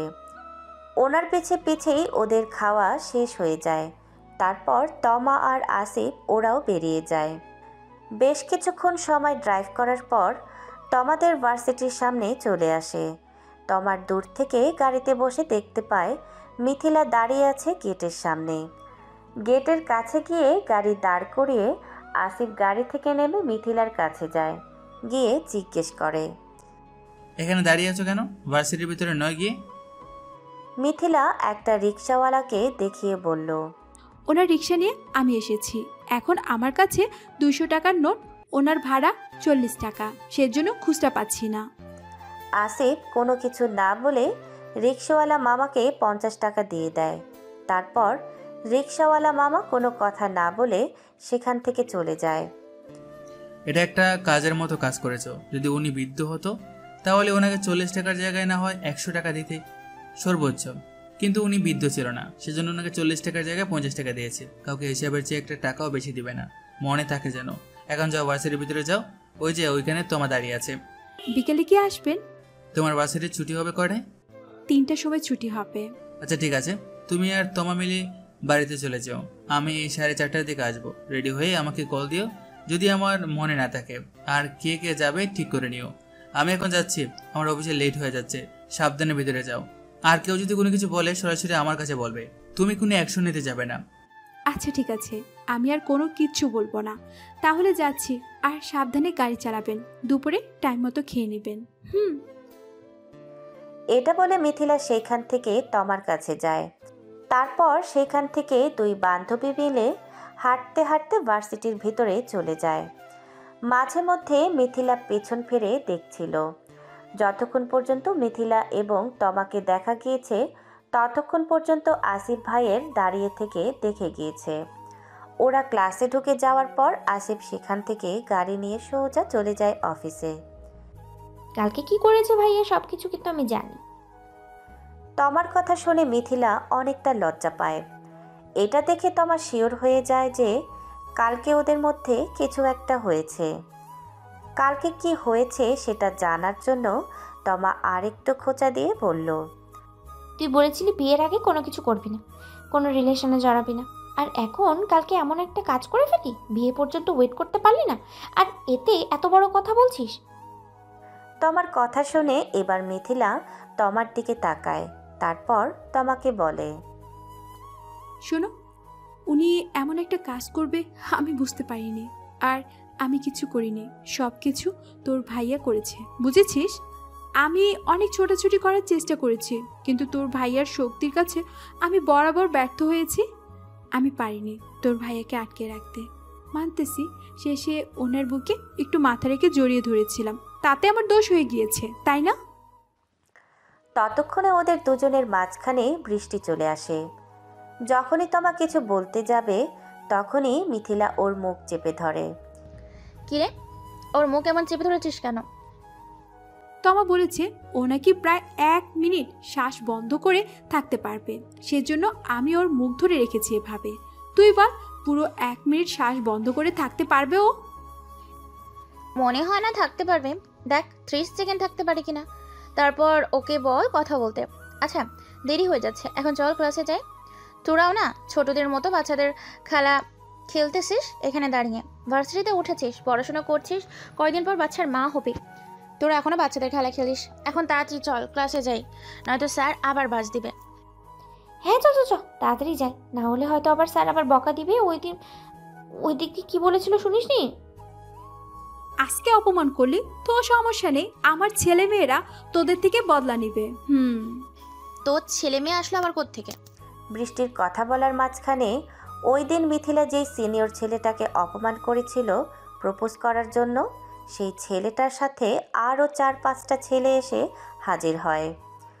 ওই 4-5টাকে দেখে মনে হচ্ছে কোনো এলাকার সন্ত্রাস হবে। মিথিলাদের সামনে এসে বলল, ওই দিন জানি কি অপমান করেছিলি? তোর বুকের মধ্যে যদি সাহস থেকে থাকে তাহলে এখন বলবি। আজকে ওই সিনিয়রকে দেখে মিথিলা সত্যি অনেক ভয় পাচ্ছে, কারণ এখনকার মিথিলার সাথে আগের মিথিলার কোনো মিল নেই। সে নিজেকে সম্পূর্ণ বদলে ফেলেছে। এখন সে হিজাব পরা শুরু করেছে এবং 5 ওয়াক্ত নামাজ পড়াও শুরু করেছে, মেয়েদের মতো চলাফেরা শুরু করেছে। আর ওইদিকে তমা কোনো কিছু না বলে সোজা আসিফকে ফোন করে। আসিফ তার ফোন কানে নিয়ে সব কথা শোনার সাথে সাথে অফিস থেকে দৌড়ে বেরিয়ে আসে। আসিফ বের হওয়ার সাথে সাথে কাকে যেন ফোন করে বলে তাড়াতাড়ি ভার্সিটির মাঠে আসার জন্য। কিরে, ওই দিন না আমাকে কি বলেছিলি তুই? আমাকে কি করে ফেলবি? তাহলে আজকে তোর কলেজে কোথায়? এখন মুখ দিয়ে কোনো কথা বেরোচ্ছে না কেন? একটা কথা বলে দেখ, এখানে ওরা 4 জন তোকে ছিঁড়ে খাবে। আসিফ পেছন থেকে এসে পুরো কথাটা শুনতে পায়। সে আর কোনো কিছু না ভেবে দৌড়ে এসে সিনিয়র ছেলেটার নাক বরাবর একটা ঘুষি দেয়। ছেলেটা একটা ঘুষি খেয়ে পড়ে যায় মাটিতে। আর ছেলেটার সাথে যে 4টা ছেলে ছিল, আসিফকে দেখে একটা ছেলে বলে উঠল, ভাইয়া আপনি এখানে? এই আপুটা কি আপনার কোনো কিছু হয়? সরি ভাই, ভুল করে আমরা এখানে চলে এসেছি, এবারের মতো মাফ করে দেন। আর কখনো ভুল হবে না আমাদের। এসব ভুলের কোনো ক্ষমা নেই আমার কাছে। তুই আমার প্রপার্টিতে হাত বাড়িয়েছিস, সেই হাত যতক্ষণ না পর্যন্ত তোর থেকে আলাদা করতে পারবো ততক্ষণ পর্যন্ত আমার শান্তি নেই। শিহাব একটুও যেন এখান থেকে বেঁচে না ফিরতে পারে। সব কটার হাত পা ভেঙে তারপর হসপিটালে ভর্তি করিয়ে দিবি, আর চিকিৎসাও যেন ঠিক মতো না হয়। আসিফ জোরে চেঁচিয়ে কথাগুলো বলল। পিছন থেকে আসিফের অ্যাসিস্ট্যান্ট শিহাব সে দৌড়ে এসে ওই চারটাকে ধরে নেয়, শিহাবের সাথে প্রায় 50 জন লোকের মতো। তারপর তারা সকলে মিলে ওই চারটাকে মারতে থাকে। পুরো ভার্সিটির মানুষ ওদের এই কাহিনী দেখতে থাকে, আর আসিফ যায় ওই সিনিয়র ছেলেটার কাছে। তুই কি বলেছিস? কাকে ছেড়ে খাবি? আমার কলেজা? তুই আমার কলেজাতে হাত বাড়িয়েছিস, তোর হাত এত লম্বা হয়ে গিয়েছে। আগের বার যখন ওকে প্রপোজ করেছিলি তখন আমি কোনো কিছু করিনি, কারণ আমার কলেজা তোকে ঠিক শিক্ষা দিয়েছিল। তুই এবারও একই ভুল করলি আমার কলেজাতে হাত দিয়ে। আসিফ এটা বলে পেছন থেকে রিভলভার বের করে, ওই ছেলেটার 4 পায়ে 4টা গুলি করে। তারপর ছেলেটার দিকে তাকিয়ে শিহাবকে বলে উঠল, বাংলাদেশের সবচেয়ে নিম্নমানের যে চিকিৎসাটা আছে সেইটা করাবি ওকে। ও ঠিক হতে যেন সময় লাগে, কমপক্ষে 5 থেকে 7 বছর। আসিফ এটা বলে সোজা গিয়ে মিথিলাকে জড়িয়ে ধরে পুরো ভার্সিটির সামনে। তারপর মিথিলার মুখে সারা মুখে চুমু দিয়ে বলে উঠল, জান ভয় পাবি না একদম, আমি আছি, আমি চলে এসেছি। আমি থাকতে তোর কিচ্ছু হবে না, কোনো গুত্থা তোর দিকে হাত বাড়াতে পারবে না। আমি যতদিন বেঁচে আছি তুই শুধু আমার উপর ভরসা রাখ। তোর কোথাও লাগেনি তো? আসিফের এমন বেপরোয়া ভাব দেখে মিথিলা অনেকটা চমকে ওঠে। মিথিলা বুঝতে পারে আসিফের দিকে তাকিয়ে ছেলেটা তাকে কতটা ভালোবাসে। মিথিলা আর কোনো কিছু না ভেবে আসিফকে জড়িয়ে ধরে কান্না করে দেয়। জান আমি এসে গিয়েছি, তো তোর কিচ্ছু হবে না, তুই ভয় পাস না একদম। আমি আছি, আমি থাকতে তোর কোনো কিছু হতে দেব না। মিথিলা কান্না করতে করতে হেঁচকি তুলে ফেলে। আর একটু দূরে থেকে তমা আর বৃষ্টি দাঁড়িয়ে দাঁড়িয়ে দেখে। আসিফ যখন মিথিলার কাছে আসে তখন তারা দূরে সরে দাঁড়ায়। ওদেরকে এইভাবে দেখে বৃষ্টি তমাকে জিজ্ঞেস করলো, তমা, তোর ভাই আর মিথিলা কি রিলেশনে গিয়েছে নাকি? ওরা রিলেশনে নেই, কিন্তু ওরা একজন অপরজনকে অনেক বেশি ভালোবাসে। আর যদি রিলেশনে গিয়েও থাকে সেইটা মেবি কালকে গিয়েছে। তোর মনে আছে যেদিন আমরা ঘুরতে গিয়েছিলাম সেদিন আমি একটা কথা বলেছিলাম? সেদিন তো অনেক কথাই বলেছিলি। কোন বিষয়কে কথা বলেছিলি তুই? বুঝিয়ে বল, আমি বুঝিনি। সেদিন বলেছিলাম না তোকে তোর লাইফের যে লাইফ পার্টনার হিসেবে পাবে সে সত্যি অনেক ভাগ্যবান হবে। আজকে দেখ মিথিলায় বিপদে পড়তে না পড়তে দৌড়ে এসে এখানে হাজির। আর ওদের কি অবস্থা করেছে, শুধু মিথিলাকে একটু বাজে কথা বলেছে সেই জন্য। মনে হয়েছে এটা তুই একদম 100% ঠিক কথা বলেছিস। আমার ভাই এমনই। আমার ভাই অনেক আগে থেকেই মিথিলাকে পছন্দ করে। আমার মনে হয় আমরা যখন কলেজে পড়তাম তখন থেকে, কিন্তু ভাইয়া কখনো আমাদেরকে বুঝতে দেয়নি, কিন্তু আমি বুঝে নিয়েছিলাম। এখনো মিথিলা ফুপিয়ে ফুপিয়ে কেঁদে যাচ্ছে আসিফের বুকে। জান তোর কান্না বন্ধ কর এখনই, নয়তো আমি কিন্তু তোকে এইখানে সবার সামনে থাপ্পড় মারবো। ওই কুকুরের বাচ্চা কি বলেছে তার জন্য তোকে কান্না করতে হবে? তুই কি চাস ওকে কুচি কুচি করে কাটি? তুই যদি চাস তাহলে ওকে আমি আজকে কুচি কুচি করে কেটে ওর মাংস তোর সামনে এনে ফেলবো। আসিফের কথা শুনে মিথিলা আঁতকে ওঠে, অনেকটা ভয় পেয়ে যায়। তারপর আসিফের দিকে তাকিয়ে মাথাটা তুলে বলল, না, এটা কি? আর কোনো কিছু করতে হবে না। ওর মতো শাস্তি পেয়েছে, আপনি আর ওকে কোনো কিছু করবেন না, তারপর পুলিশ এসে ঝামেলা করবে। মিথিলার কথা বলার মাঝখানে ওইখানে পুলিশ চলে আসে। সবগুলো পুলিশের মধ্যে মিথিলার বাবাও ছিল। মিথিলার বাবা দূর থেকে মিথিলাকে আর আসিফকে পাশাপাশি দেখে ওদের কাছে আসে। কাছে এসে দেখতে পায় মিথিলাকে জড়িয়ে ধরে আছে আসিফ। আসিফকে দেখে মিথিলার বাবা বলে উঠল, আরে স্যার আপনি এখানে? আপনি ঢাকায় এসেছেন, আমাকে একবারও জানাননি। বড় স্যারও আমাকে কোনো কিছু বলেনি, আপনি আমাকে বলেননি। দেখুন এখানে স্যার বলতে হবে না, আর আমি আগেও আপনাকে না করেছি আমাকে স্যার বলে ডাকতে। আমি আপনার চেয়ে বয়সে অনেক ছোট হব। তা কি করে হবে স্যার? এটা সম্ভব না। স্যার মিথিলা কি অসুস্থ নাকি? ওকে এইভাবে ধরে রেখেছেন? আর এইখানেই বা কি হয়েছে? আমাদের কাছে খবর গেল। এখানে যা কিছু হয়েছে সব কিছু আমি করেছি। আমার কলেজের গায়ে হাত দিতে চেয়েছিল ওরা।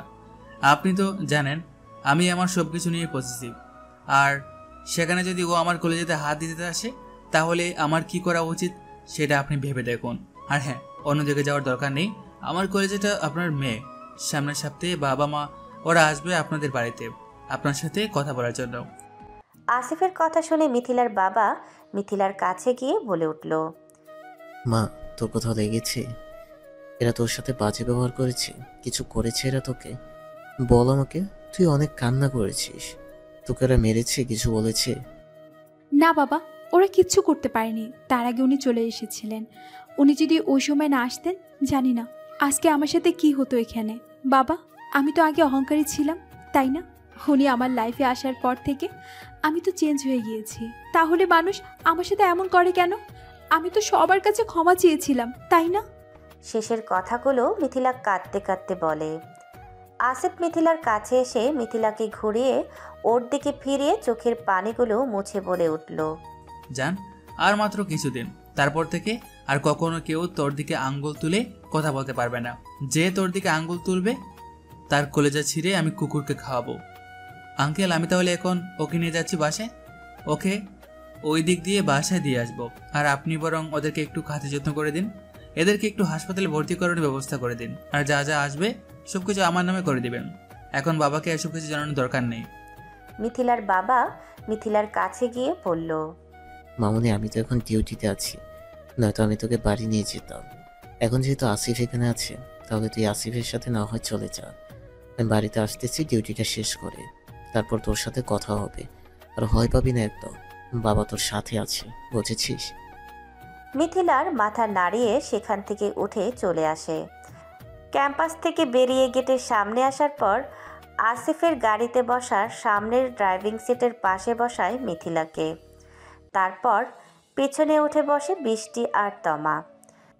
কান্না করিস না আর মিথিলা, ভাইয়া তো এসে গেছে, এখন আর কি হবে, ভয় পাস না।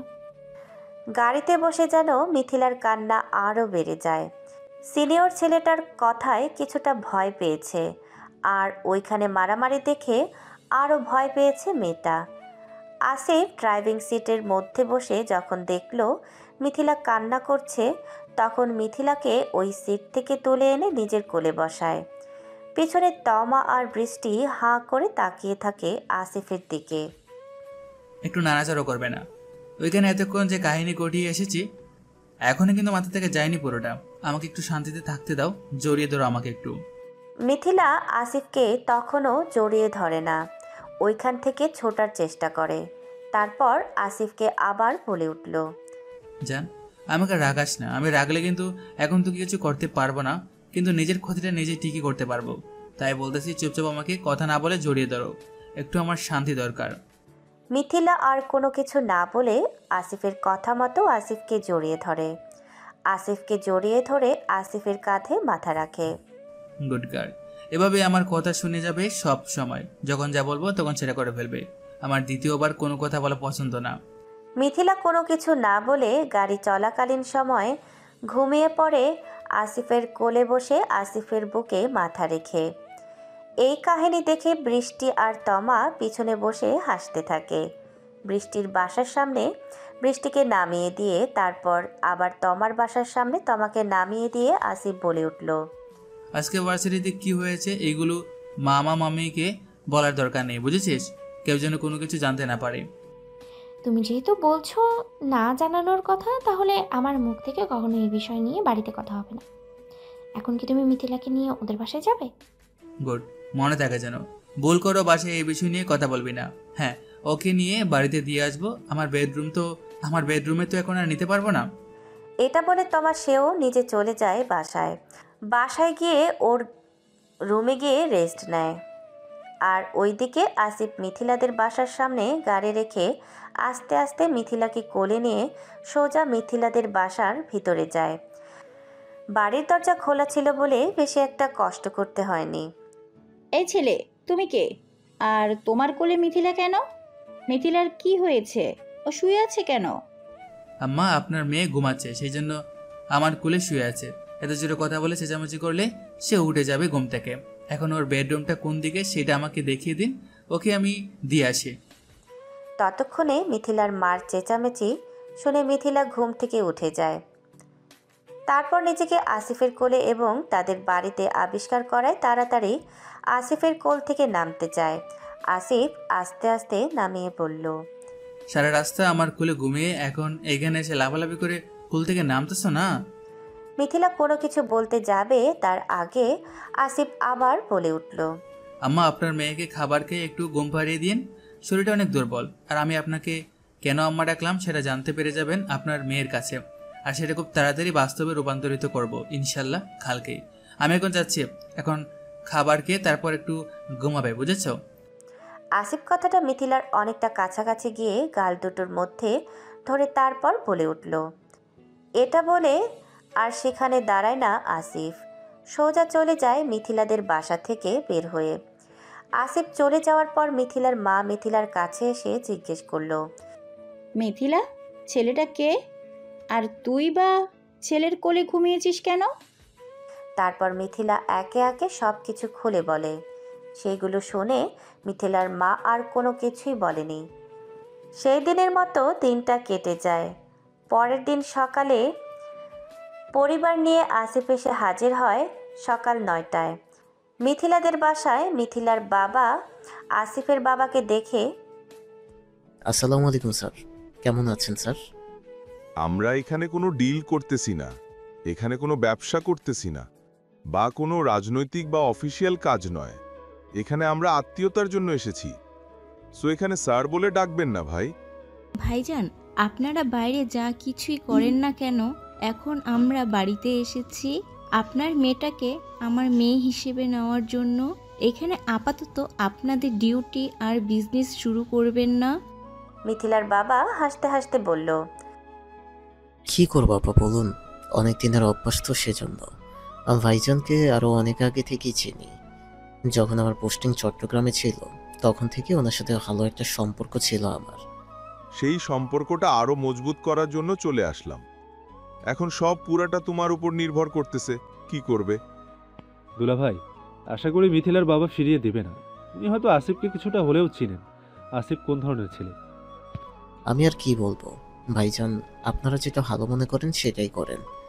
আর আমার মেয়েকে এইটাতে মনে হয় সম্মতি আছে। মেয়ে খুশির জন্য যা কিছুই করা চায় কম হয়ে যাবে।